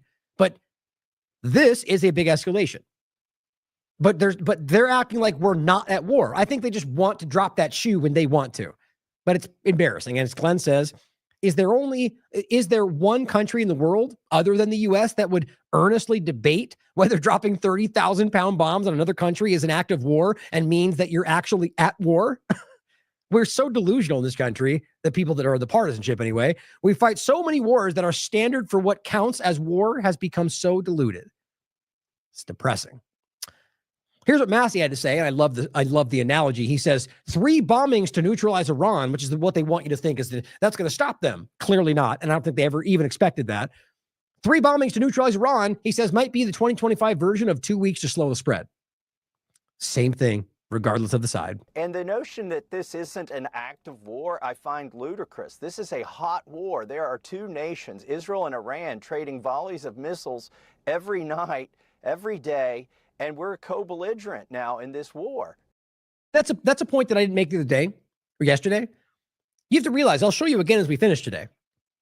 Hundreds of attacks. Iran or Israel bombing hundreds of locations, according to them. And yet we only get shown a couple of these nuclear locations. You know why? Because they're bombing civilian buildings. They're bombing all over the country. They're bombing Tehran. And they just want you to only isolate your mind a couple of nuclear buildings that they said they bombed. Then we're going to get to that. But you realize that they have been bombing government buildings. They've been bombing scientists. They're just bombing the country just like they bombed in Gaza, in Lebanon, in Syria, because that's what they do. And your blind government support is allowing this to continue. I mean, the vice president went on to say that they needed to act now because there was a narrow window. And if they waited, it could have been too late. And they needed to stop the proliferation of weapons of mass destruction. Oh, here we are again. He even used the WMD, guys. They just don't have any, like, they're just lazy, I guess. They just can't make up a new story. The truth here, guys, is you're saying that J.D. Vance, not a nuclear scientist, not an expert, saying that they see how would he say it exactly? Every day. They needed to act now because there was a narrow window. And if they waited, it could have been too late. And they needed to stop the proliferation. Proliferation, right? Because he's using the like non-proliferation treaty. Well, we're not even close. Again, they're not even the enrichment level needed to make the material needed to make the bomb. And we've talked about this 100 times over, right? And so what he's saying is J.D. Vance wants you to think that there was a narrow window that we said they were going to do a thing that everybody else says wasn't happening. Both the agencies that do the due diligence and the person you put there, like Tulsi Gabbard, says, no, that's not the truth. But Israel says that and has been caught lying about it 75 times over. But we have a window. That's a John Bolton argument, guys. That is a credible threat that turns out to be nothing but statements from people that lie. That's who they are. And that's why Massey is being hated on, because he's simply he's saying that's not true. I disagree. How dare you have your own opinion? Of weapons of mass destruction. Do you not share that concern? No, I don't share that concern. But I have another concern. and that is that 3 bombings to neutralize Iran may turn out to be the 2025 version of 2 weeks to slow the spread. This could turn into a protracted, prolonged engagement, and I'm here to represent the base of the MAGA party that got Trump elected. Most of us were tired of the wars in the Middle East and Eastern Europe, and we were promised that we wouldn't be engaging in another one. Yet here we see this happening, and there's the president and the administration say, "Oh, we're done. We've had our little bombing, and now this is over." But what happens if this drags on between Israel and Tel Aviv gets pummeled by Iran? Is President Trump going to say we're going to sit by and not do anything in that instance? I'm leery of this given everything that's happened before. Yeah. Obviously, because he's not a moron. Right? I mean, it's basic logic, guys. You know as well as I, as so does everybody else who supports Trump, that should that happen, that he'll back Israel. You know why? Because he's taken every opportunity in every moment you've ever seen to make you hear that we'll back Israel no matter what. We're the best ally they've ever had. We'll support every possible opportunity. And yet, let's question whether he'll jump in to support them when that happens. Obviously, you know the answer. They're just trying to drive you into this to make you think it's your choice. That's what they do. Carrie Weather says the warmongers in the U.S. government have failed to achieve their stated goals of stopping terrorism and spreading freedom in, checks notes, every Middle Eastern country they've ever bombed. So obviously, the one thing to do is bomb another Middle Eastern country. I love her when she's just so perfect. I mean, what's funny to me is most people that probably need to hear that will be insulted by it. But it just so perfectly, so eloquently highlights the basic contradiction. You know, the history of how we know, as I just said, they're batting 0, right? But let's let them go again. Let's see what happens. Because we're being led by dishonest people. Well, Donald Trump says, and now we'll talk about the bombings and going forward from here. And it looks like I've got a bunch more stuff to cover that was sent to me, but that's good. Let's get us caught up at the end here. And please, if you're listening, anything else you want to send to me that you think is relevant, please do. Donald Trump, on the 21st, says we have completed our very successful attack, which what's funny is instantly they already walked that back. But so the narrative in the beginning was we did it. We stopped them. We killed everything. It was a complete destruction. They don't exist anymore. And all the partisan screamers, the Johnsons and Joneses and everybody else rushed out and said, we did it. Everyone's right. And Trump did it. We told you. And I mean, everyone from DC Drano, they came out and they said, like, I'll jump ahead really quickly. He says, looks like the people who trusted Trump were right again. The guy's like, I genuinely don't know what you could possibly be referring to. And he goes, oil prices are falling and there's no World War III. Why? Because you pretend that what he said is the case with this 30-minute window is suddenly the reality? Like, Israel's still currently bombing Iran. These guys are blind followers to the point to where it's embarrassing that they must know you can see through them and they are tied in. We'll come back to that. But so Trump is saying at the time on the 21st, very successful. We bombed these 3 different nuclear locations without any concern for the potential fallout based on what you claim they are, right? They're nuclear bomb places and we just bombed them though, because we don't care about the fallout, despite us screaming about the Russian situation when they were doing it. Hypocrisy everywhere. The point is they know these are not those locations. They know the reality of it, so they're not really worried about that. But it says a full payload of bombs was dropped on primary site Fordo, and and the point is they bombed them. And they claimed it was a success. Candace Owens says a full payload of bombs was dropped, followed by, now is the time for peace. That's how stupid this is.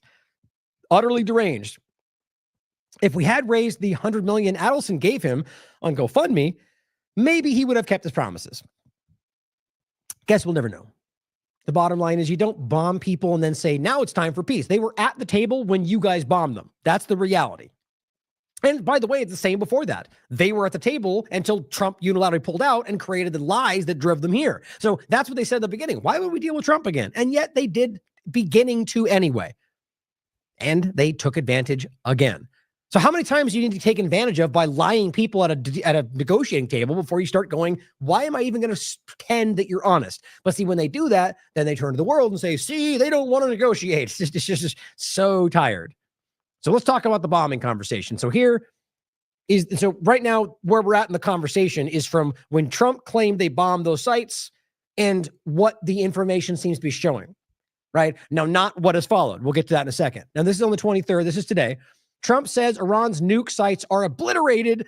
The military, however, isn't so sure. Now, I'll include this. You can read through it. Right now, this is basically like as usual, and including what we're going to get to when we get to Qatar and Iran responding. It's hard to report on this stuff because it's almost always incorrect. And that's not because, like, for example, the article's not claiming they know. They're saying, here's what Trump said, here's what people arguing that's not the case said. And right now, we don't really know for sure. I mean, to some degree, but satellite imagery and so on.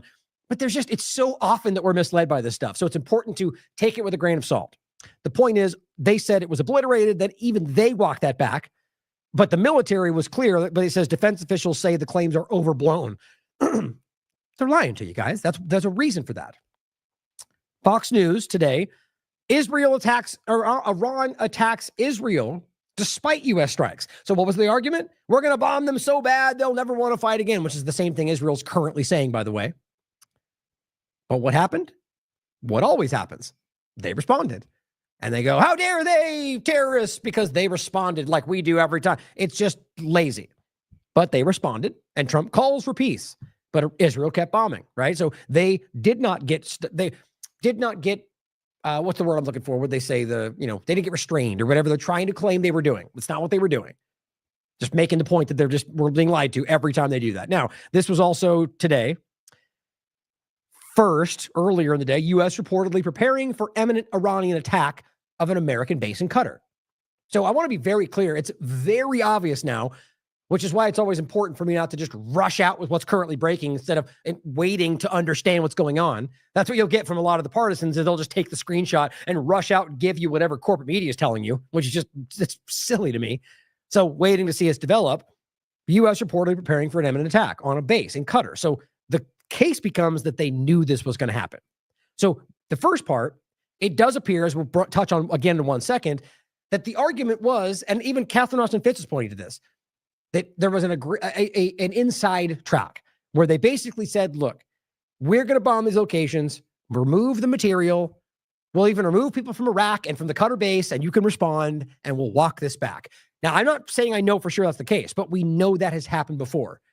But I'm never able to tell whether that's the U.S. entities, like cooler heads prevailing, if you want to pretend. It's hard for me to say that about the United States government, but it's certainly possible, versus but the Israel intentions, I do think want this to continue. So if I had to guess at it, it seems like there's elements of this, maybe Trump, his administration, maybe it's certainly possible, who are wanting this for the same reasons as everybody else, but didn't want this to spin out because maybe he's losing his base. That makes sense. So they use their own channels to walk this back a certain way. Consider that as we go forward. So first, they respond on Qatar, or technically second, because what I'm talking about is the yesterday show about the bombing of the nuclear locations, the civilian nuclear locations from the U.S. attack, and then whether or not that was sort of discussed, and that's why they were able to remove the material, which does seem to have happened. But again, material that would be there regardless of whether there's a nuclear weapons program. So then Iran responds. Well, technically, we haven't gotten there yet, but this is them saying that they're ready for that response. Then this is from the Economic Times. I think it's the Al Udeid Air Base in Qatar. And it says, why U.S. is removing its troops. You see, just like Iraq. So they created a situation where they allowed this to look like they responded, but we're going to get to in a second, Iran told them that they were going to bomb here. U.S. relocates aircraft from the base as the conflict escalates. Clearly, they knew what was coming, guys. So here is Haaretz.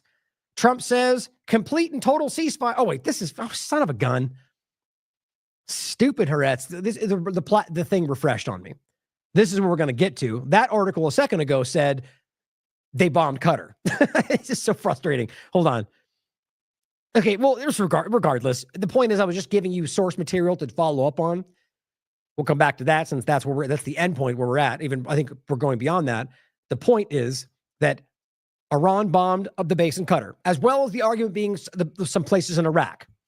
Then the evidence began to flow that it was discussed beforehand. Now, this is a simultaneous report. That I was going to get to that in the Haaretz article that disappeared. Trump calls Iran's response very weak and thanks Tehran for advanced notice of the attack, because that's what the Haaretz article said.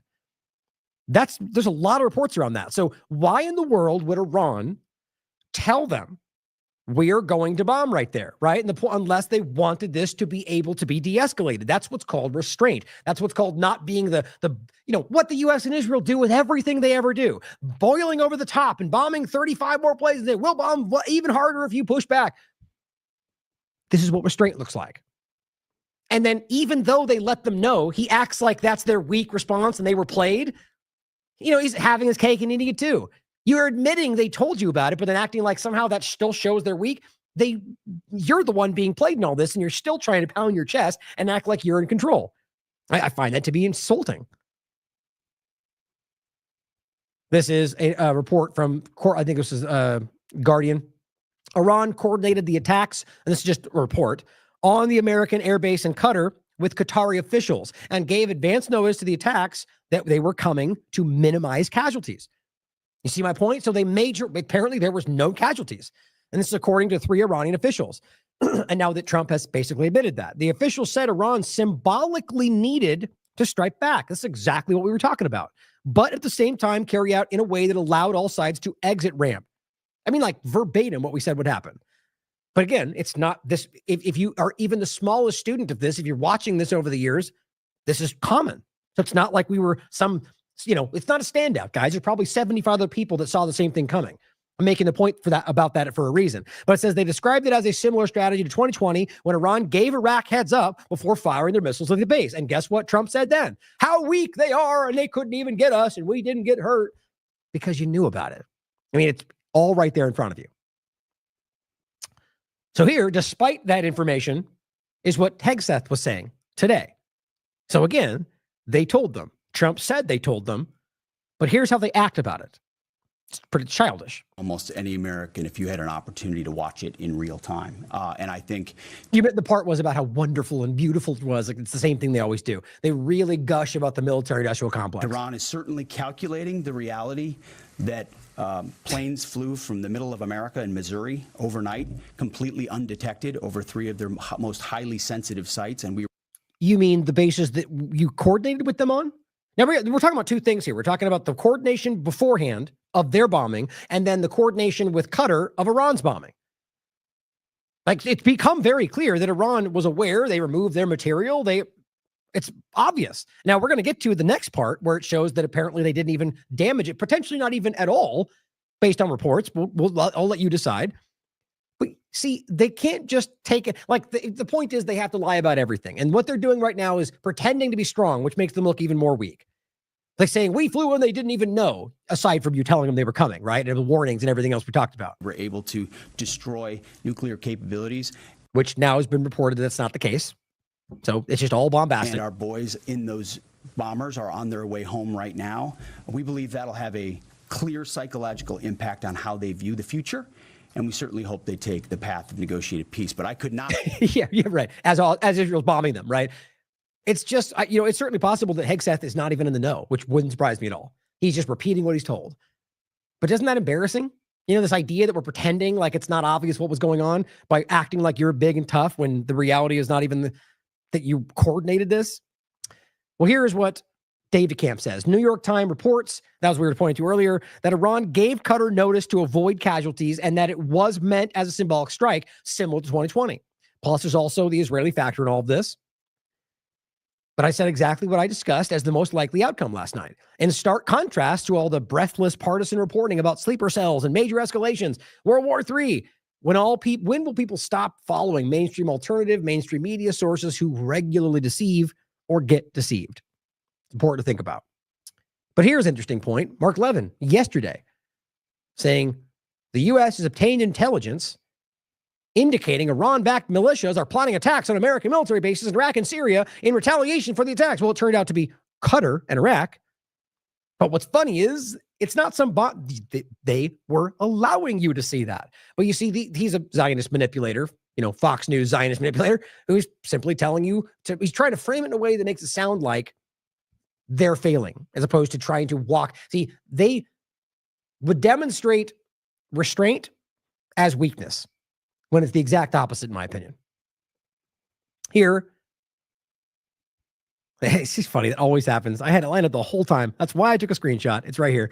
Qatar says Israeli strikes violate international law. So I found this interesting.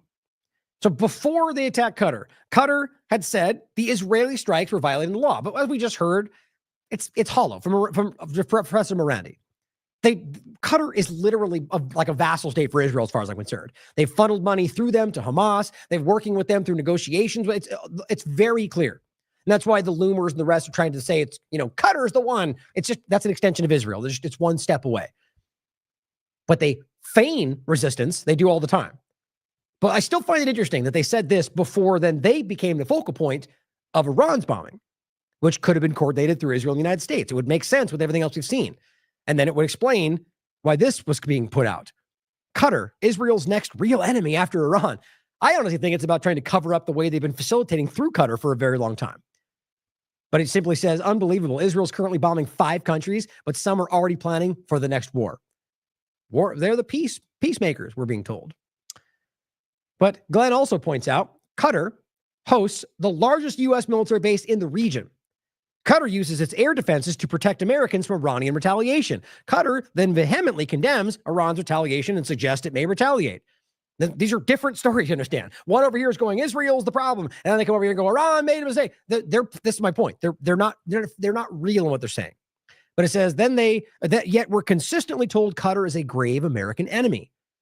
See, it's a construct, guys. They know that they're using them through Israel. Israel knows that, but they need you to see them as the problem. And maybe they become the scapegoat when they no longer want them to be used, like they've done with every other ally they've had in the past. But it simply is pointing out that Qatar's foreign ministry response to the Islamic Republic of Iran to condemn the attacks on the base in Qatar, which you expect, right? But Kevork Almassian says Qatar also brought the al-Qaeda regime in Damascus to break the axis of resistance in support of Israel. So the truth is they're on the side of Israel and the United States. So how this plays out and why they're being the focal point, I mean, I would be willing to bet you that U.S. and Israel, or maybe just one of them, gave them the allowance to do so. And that's why they removed the troops. There was no casualties. And then Qatar gets to go, we're condemning the thing. It all seems very controlled, which I was considering yesterday, but today the evidence seems overwhelming. Not proof, but the evidence is very clearly pointing in that direction, as I'm sure you can already tell. Randy Fine, this maniac, comes out and says, less than an hour ago, I said on the House floor, when our enemies say they want to kill us, we should believe them. Oh, consider the same thing in reverse, by the way, how often they say that. But it says, and now, just moments later, Iran is launching missiles at our base in Qatar. Muslim terror is not rhetoric. They take advantage of anything they can. Like imagine the idea that that that's a deal they made, then still trying to accuse them of crimes. But as Glenn says, the use of 6 missiles by Iran against a U.S. airbase in Qatar with no casualties shows how terroristic and bloodthirsty Iran is, right? The U.S. did nothing, just minded its own business, not bothering Iran, when out of nowhere, the mullahs launched a vicious terror attack, right? I mean, it's just dishonest to argue that we didn't see a unilateral attack on Iran, and then Iran, at this point, is now responding to multiple attacks from 2 different countries, and yet he makes them out to be the terror here? That's because he's a maniac, guys. He's the one praising dead children. He does it all the time. Barak Ravid, a Zionist, says, Israeli official tells me Iran launched 6 missiles toward U.S. bases in Qatar. And I think Aaron Malte just makes an excellent point. He goes, it's actually twofold in my opinion. He goes, I wonder if the U.S. will retaliate by hitting Iran's military bases in Canada and Mexico. You know, the bases that don't exist. They're literally nowhere. There are no bases outside of Iran, which is very stark and very, very, very clear to think about. But on the top of that, think about the logic. Israel responds, or rather through all of this, they respond by hitting Qatar, which is obviously meant to de-escalate. And yet they then pound their chest and go, see, they're terrorists. We can't let them get away with this, which is just why you never deal with these people. I'm talking about the U.S. and Israel. So there's twofold point that why it's absurd to argue that them bombing other side bases would somehow be what they're talking about, but also that they just don't have any other bases or any bases. It's Iran. As their bases circle Iran, as their, it's just insulting to your intelligence. Now, Fiorel Isabel points out it's a full statement by the Chief of Staff of Iranian Armed Forces. The punishment of the Zionist entity's prime minister, Netanyahu, will continue with force until he is rendered incapacitated. Trump violated, now what's funny is they'll make this out to be, which it very clearly is a threat, but how funny it is that that's everything they keep doing. Israel has been saying, Khomeini can't be alive, he can't exist anymore, but they'll make this out to be terroristic rhetoric. Trump violated all international laws by entering our national airspace and striking 3 locations within our sacred homeland, causing damage. Regardless of the extent of that damage, this violation will not go unanswered. This move by Trump was born out of desperation, at last-ditch effort to save an agent in the region. Now, it's very well possible that this statement's the same thing they're doing, that they made an agreement, but then they're just saying things out loud that work for them anyway. But it says, it says, out of desperation, a last-ditch effort to save his agent in the region, Israel, and particularly Netanyahu. Trump recognized signs of Netanyahu's weakness and political collapse and sought to artificially resurrect him with this escalation action. This was a serious miscalculation, and we have repeatedly warned of its consequences. While the punishment of Netanyahu will continue until he is neutralized, a proportionate response will also be delivered to the American action. This was this morning. I extend heartfelt appreciation to the dear, conscious, and unmatched Iranian people. Your solidarity, sympathy, and unwavering support for the armed forces is the backbone of our strength. The warmth of the people's love for the soldiers of Islam will ignite into flames that will consume the enemy's foundations. It is absolutely clear, he says, the sons of this nation in the armed forces will never tolerate aggression. They will respond decisively. Just saying we're not going to back down is the point. Now, Putin, which we're all expecting, spoke up today, or rather the clip is going around today on RT, but the point is, it says, the absolutely unprovoked aggression against Iran has no basis and no justification. Which, by the way, if you were going to make the criticism of Russia and Ukraine and not do it here, you're a twofold moron. The point is, that's not what actually happened with Ukraine and Russia, which you can prove 100 times over. But even if you think that, the fact that you wouldn't call it out when even more egregious case just makes the case for me. But it's obviously unprovoked. But then he says Russia is taking steps to support the Iranian people. Now, the floated idea of them giving nuclear weapons, which I haven't necessarily been able to verify, which seems like a very self-serving idea. Like, why Russia and any of them would even say that out loud unless the idea is to, maybe scare them back, which, my point is, I don't think Russia or any of the rest of them are stupid enough to not know how belligerent the U.S. and Israel are. Saying that's not going to stop them. So why would they say it out loud? It's kind of my logic, but it doesn't mean it didn't happen. The idea that they're going to give them nuclear weapons, right? Russia, China. It's why that would be a problem for everybody. It's only because they've made this the other. That's the only reason this makes sense to anybody. And then lied about them the entire time. But Khaleesi points out, just in, this was before we went live, Lebanon, Saudi Arabia, Egypt, Turkey, UAE, and Kuwait all condemned the unprovoked Iranian attack on the U.S. base in Qatar. You got to love that. We condemn the response, the unprovoked. Does anybody believe that? Is there literally anybody in the world dumb enough to think it was unprovoked? Or are you just all going along with it because that's your team? It's so wild to me. And of course, Trump says complete and total ceasefire. We'll talk about this stuff now. Let me see if there's anything else I want to get to before we go into that. Let me just quickly rattle off some of these points, and we'll finish with whatever is currently happening that Orwell's been sending me. Like 17 things that I got to go over here, which thank you. I'm glad. But this is important to highlight. So some of the things that might have happened in the meantime, like in the last, half day, and the bombings that took place before that, he's claiming here that Iran killed the head of Mossad. Now, this is being reported, but I haven't been able to flesh this out. It largely seems to come from this one platform, One India, which I can't verify if it's actually maybe it's happened since then that it's been more verified, but it makes sense. The video shows some of the bombings, and it does show what they claim is the Mossad headquarters on fire in Tel Aviv, because that's where it is, in Tel Aviv. And he simply says the Israeli secret terrorist organization, the Mossad headquarters was destroyed in a precise missile strike.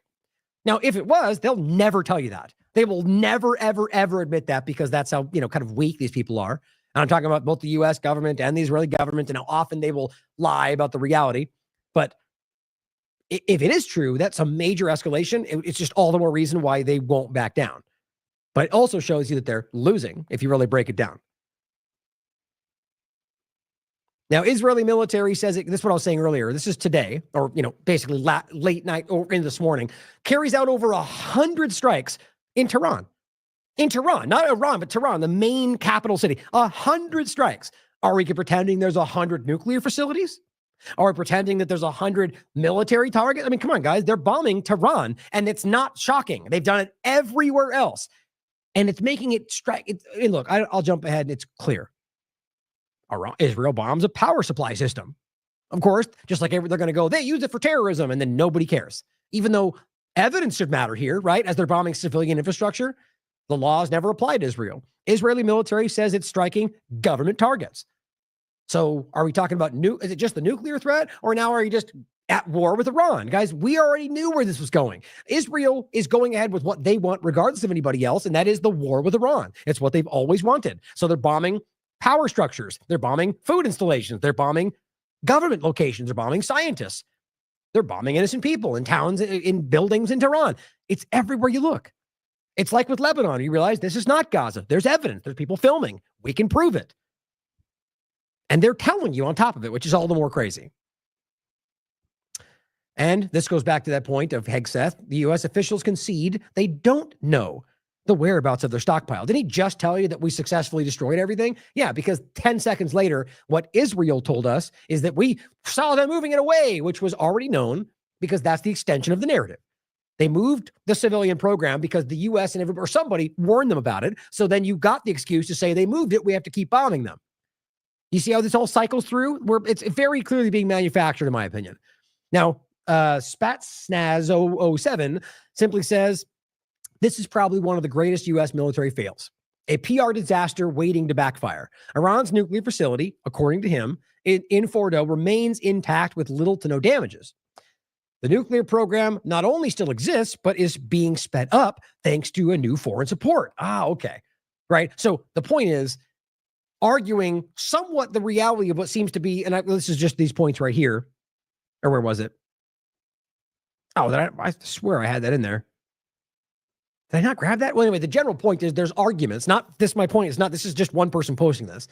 That they didn't really get the effect they wanted on these buildings. And I showed that yesterday, in fact, that one of the places, in fact, is far, far more difficult to reach, and they argued they weren't even capable of doing that. And so the point is they didn't really destroy what they claimed they did, even though that was the narrative. Then it turns out they moved the material anyway, so it was all manufactured. But they're now trying to make it sound like they didn't do it at all, which even more so gives them the excuse to say, see, they're in fact ramping up the nuclear weapons program because of this, which is exactly what people want to be the case. And maybe it is because that's what they're driving them toward. I just think this is kind of a thread meant to build in that direction, to make it seem like you're supporting them while arguing that they're seeking the weapons that they're not. But either way, I think it's being, coordinated in a way. So here's what Israel right away came out and said. The Iranian master plan for Israel's annihilation. 4-decade campaign built on 3 deadly pillars. Think about saying this after how many times you've tried to regime change, have successfully regime changed, and have undermined, attacked, and starved Iran. Bombed Iran, hit their, Airline 655, bombed civilian planes. And you're going to say they're the ones. It's just crazy to me. But the 3 pillars, nuclear weapons, despite all the evidence and how often they're getting caught lying about this, ballistic missiles, which, see my point, now it's just expanding into how long until they're saying handguns and rifles? It doesn't matter. Ground invasion via proxies, Hezbollah, Lebanon, Houthis, even Hamas, who they fund. You're being lied to, guys, that Israel is trying to coordinate this very clearly. Now, here's the Wall Street Journal, rather. See, doesn't this seem conflicting? So here they are going, we're not going to stop because Iran's coming after us. Then, when they feel a need because of strategy, they say Israel seeks to wrap up the fighting soon because they want to pause. They're not going to stop, guys. Mark my word. That's not stopping. This is going to continue unless the U.S. stops them or somebody. But think about today. Israel wants to wrap it up. What is it? A cocktail party? Wrap it up? I just get blown away by the dishonesty of our media. But Sarah points out, and this is Global Eye News, which I don't support. I think there's a lot of these new places out there that I think are deceiving in certain ways. But Israel informed Iran it wants to end the war, but Iran rejected and replied that the time has not yet come, which does seem to be generally being reported. But so Sarah simply says, Israel is finding out it's much harder when it's not fighting sleeping children in tents full of displaced families. I agree with that. But the argument is that Israel tried to kind of pull back and Iran wasn't ready for that, which would make sense to me. But Pepe Escobar says the same thing, Desperation Row. Israel's Channel 11 reported this. Israel sent a formal message to Iran saying Tel Aviv wants to end the war that they started. Iran, the time for ending the war has not yet come. So he says, it will come when the Israeli economy will be completely paralyzed. So in a way, if this is the reality, then it seems like they're reaping what they're sowing. But and where are we at on time? I think I'm just going to wrap. I want to get to all the things he was sharing. So the point is that Squirrel argues that he does not believe that's real, which I kind of agree with. The reports of them seeking an end to the war, that is a ploy. I think everything we already know of both these groups makes that astoundingly clear. The only reason they would ever do that is if they just needed a moment to gain what they wanted from it, like they did in Yemen, like they did in Gaza, like they do everywhere. In Syria, for example. But you can read this. He just makes a good case about why this is happening. And Ryan Grimm says, Israel says it will increase the pace of bombing Iran in order to persuade Iran to end a war that Israel started against Iran. So this is like moment to moment, hour to hour. So they were like, we want an end. And they're like, well, we're not ready. And so Israel says, we're going to bomb you harder than we ever have to seek an end to the war. That's not what they want, obviously. And even Bannon, in reporting this, says Trump is proud and bold and precise, and he just praises him like crazy. It's gross. And says, but now the media saying we don't know where the material is. The media is not saying that. That's the government telling the media they're reporting that. But he says, and you know what follows all that line of thought? And it does actually sound like he's worried about it, like doesn't want it, but irrelevant. He says, boots on the ground. It's coming. Which I actually agree with that. The argument being that, well, we can't find it. We have to go in and find the material. It seems like another Israeli plot, like with Iraq and like everything else. And of course, back to DC Drano, especially with what's happening right now, right? Claiming a ceasefire and then Israel continuing to bomb. But he says, looks like people who trusted President Trump will right again. How long until he deletes that? Let's start taking bets. And the guy says, I genuinely don't know what this could be possibly referenced to. He goes, what win are you claiming here? Being Israel's BITCH? Our bases getting bombed? Starting World War III? Oil prices skyrocketing? Let's be clear. Oil prices falling. As far as I can tell, fluctuating, hardly falling. In fact, what's continuing to happen is guaranteed to make those prices go up. But DC Drano got his talking points, just like he did with the Epstein folder. So we'll come back to this, and let's see. These were some ending points we'll go over, actually. Okay, so these are ones that let me grab all of them real quick, and we'll go over these together. Let me do this so I can show them up in front of you. Okay. So if you're right there, Orwell, send me anything else that you think is important. We're going to go over it all right now. I think that was that one. Let me double check. Okay. This one. I'm just going to, there's like 7 or 8 things. Yeah, that's that one. And we'll just kind of wrap up with what the current information is showing us.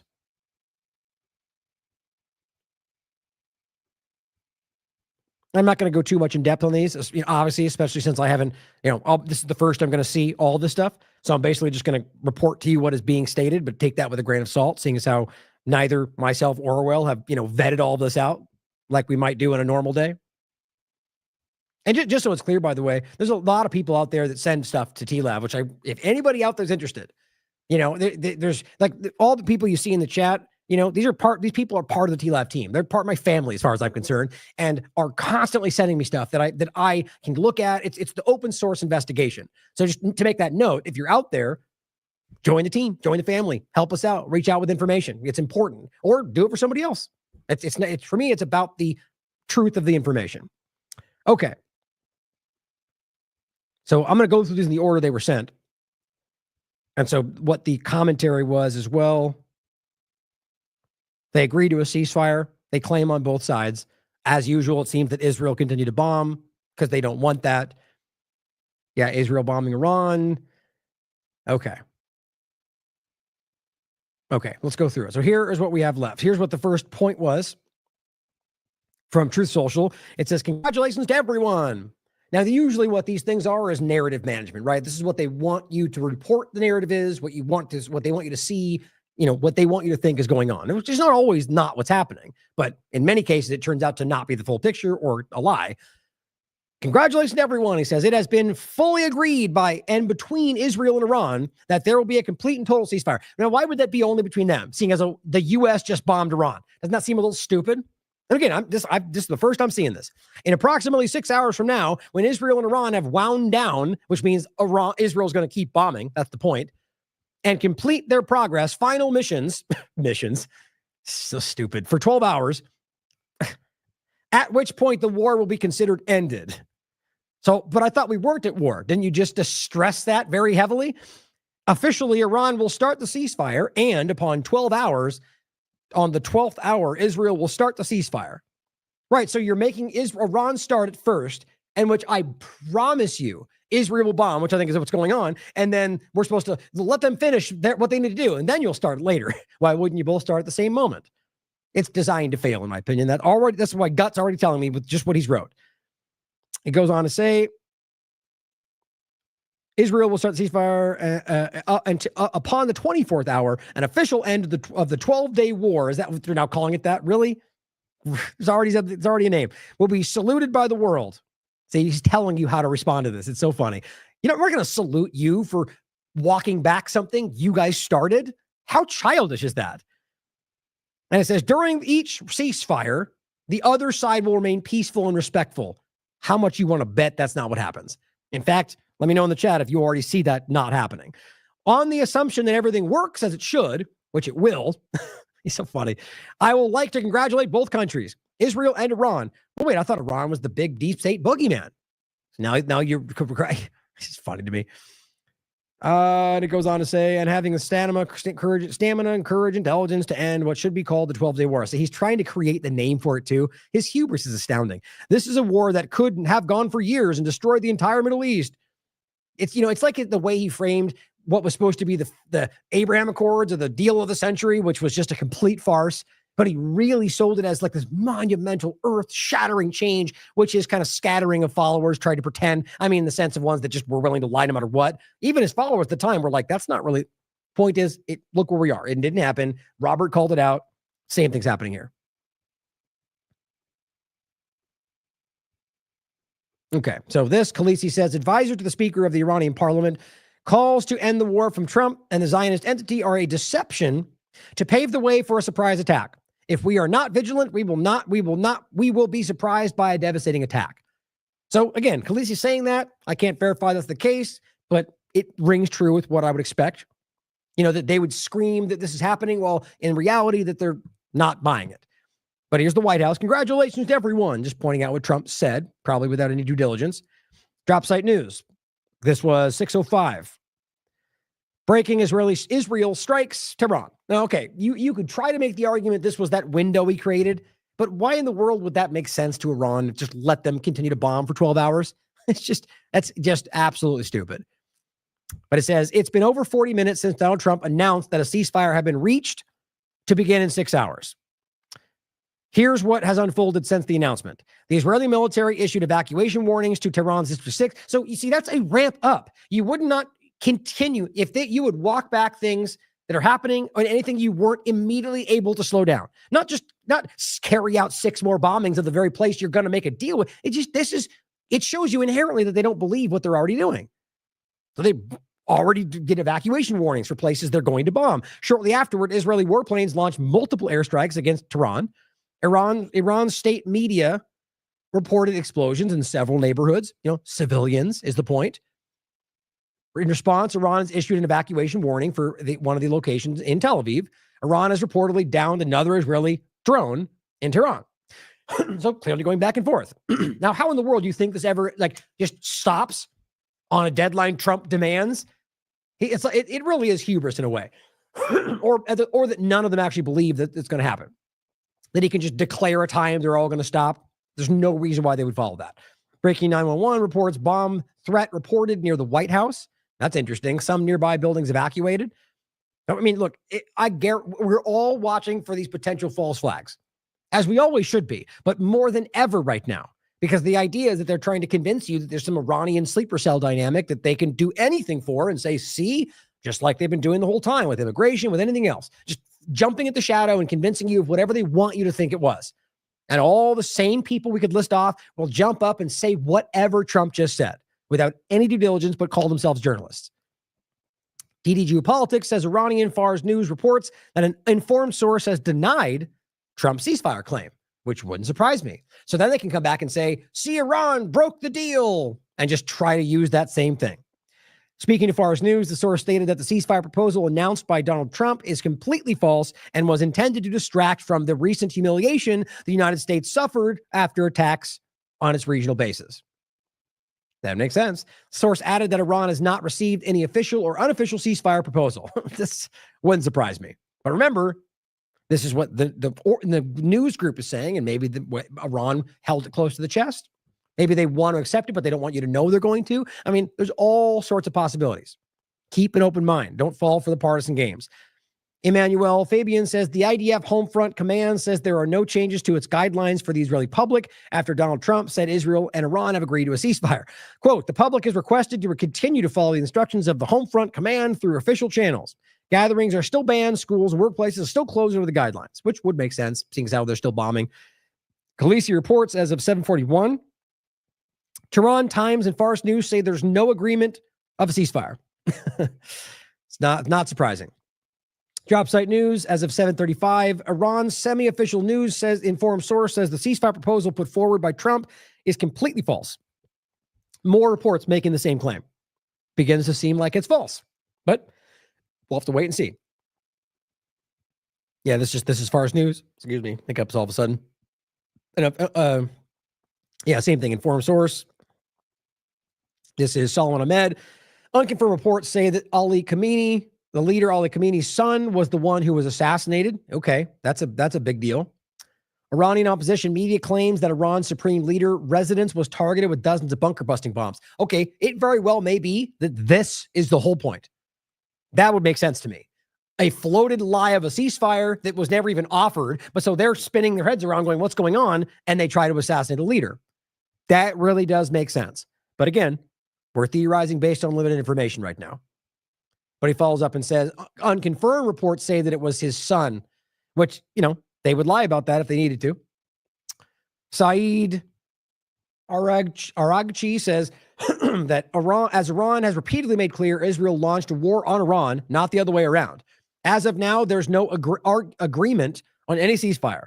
So that seems to be the consistent opinion here. He also adds the military operations of our powerful armed forces to punish Israel for aggression continued until the very last minute at 4 a.m. Together with all Iranians, I thank our brave armed forces. Attack the enemy to the very last minute. Okay. I don't see anything else new. So let's just do this since we're here. See if anything pops up. Iranian officials tell CNN that they have not received or agreed to. Yeah, I mean, this seems to be the consistent report. So what a perfect way to end this ridiculous discussion. So now they're literally floating, as far as we could tell, but due diligence and responsibility would suggest that we should wait until at least tomorrow to wait and see if Iran, might have held this back for some reason, which is certainly possible. But from what we can see, the idea that they would float a fake ceasefire, try to assassinate the leader, it's what they do. I mean, isn't that what we've been saying the whole time? And I don't mean my guess. I mean, what they've done, what we can prove they've done. And now it seems like that's what they're doing too today. So I'm going to go make sure I add all these for you since I haven't actually clicked them into the show notes yet. Incredible hostage-style phone call with a Mossad operative threatens to murder an Iranian general and his wife and child if he doesn't produce anti-Iranian war propaganda for Israel within 12 hours. Jeez. That's just insane. I mean, again, I can't verify that, but the thing is, it's just exactly what you'd expect from what they've already been caught doing. Shoot more open shots at the people in Gaza. Not surprising there. Yeah. Is this ceasefire announcement sort of like the Trump said he was committed to a diplomatic resolution and then bombs began dropping 3 hours later? Kind of seems that way. Well, I'm going to leave it there. Unless there's anything else you guys want to show me that's relevant right now, I think that's a good place to leave it. But my God. It just, it's just, it doesn't change. I mean, that's the whole thing is that, people show you their nature.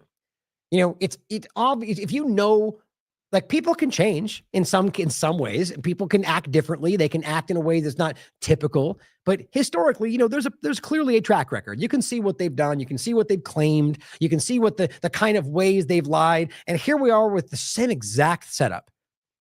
So maybe, and we can certainly hope that they're going to go for the right thing and that they all want the end of the war, but Did they want an end to war with Gaza? No. They want an end to war with Lebanon or Syria. I mean, they got the ceasefires, then they pushed forward anyway. The same thing they did in Yemen with Saudi Arabia. It's who they are, which is not the same as saying America. It's the governments that control this place, and they're not working for you. I mean, for crying out loud, that seems to be like a leading talking point in the Republican Party right now, or rather conservatives within that party. Just got to call it out. So thank you for tuning in and caring about the truth. We do this every single time for free. Put out the work, the long-term efforts, the research, because it's important, because we want you to be able to see that whether or not you want to pay for it. But if you believe in this work and you'd like this to continue, we need your support. Frankly, more than ever. I mean, honestly, to a degree that I'm surprised I'm not flailing and screaming about right now. Like, we need your support. I just don't think it's right. The last thing I'm going to do right now is go into a diatribe about how we're struggling. There's a lot more important things happening in the world. But just understand that this platform is already going through dramatic changes because of the attacks we've suffered, tens of thousands of dollars of attacks and lawsuits, that has, as I'm sure you've noticed, less writing, less a lot of things. In fact, even less this because of multiple reasons. But I'm determined to keep that going. But just again, if you find value in this, please support this platform. $1 a month on recurring is all I ever ask. Just get 1,000 of those, 100,000 of those. We'll never ask for another cent. And the point is to keep doing the work. Bring back all the writing, keep growing it out, get more people doing video reports, really expand this to a fully fledged dynamic, but with honesty, with integrity, with principles, with objectivity. And that's hard to see today. Thank you for being here. I love you all. As always, question everything. Come to your own conclusions. Stay vigilant. If you take away the Soviet Union and its chief proxy, the PLO, international terrorism would collapse. If you take out Saddam's regime, I guarantee you that it will have enormous positive reverberations on the region. Obviously, we like to see a regime change, at least I would, in Iran, just as I would like to see in Iraq. The question now is a practical question. What is the best place to proceed? It's not a question of whether Iraq's regime should be taken out, but when should it be taken out? It's not a question of whether you'd like to see a regime change in Iran, but how do it... Are there any other nations that you would recommend that the United States launch preemptive attacks upon at this point? The answer is categorically yes. The two nations that are vying, competing with each other, who will be the first to achieve nuclear weapons, is Iraq and Iran. But a third nation, by the way, is Libya as well. Libya is trying very rapidly to build an atomic bomb capability. So you have here now three nations. All stand together to stop Iran's march of conquest, subjugation, and terror.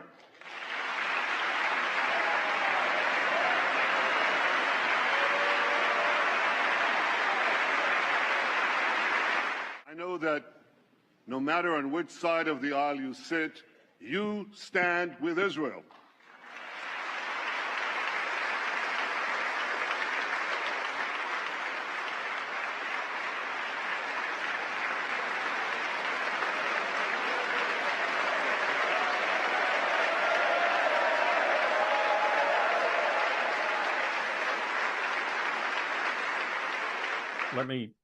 Let me preface these remarks with I never, ever believe Israeli figures.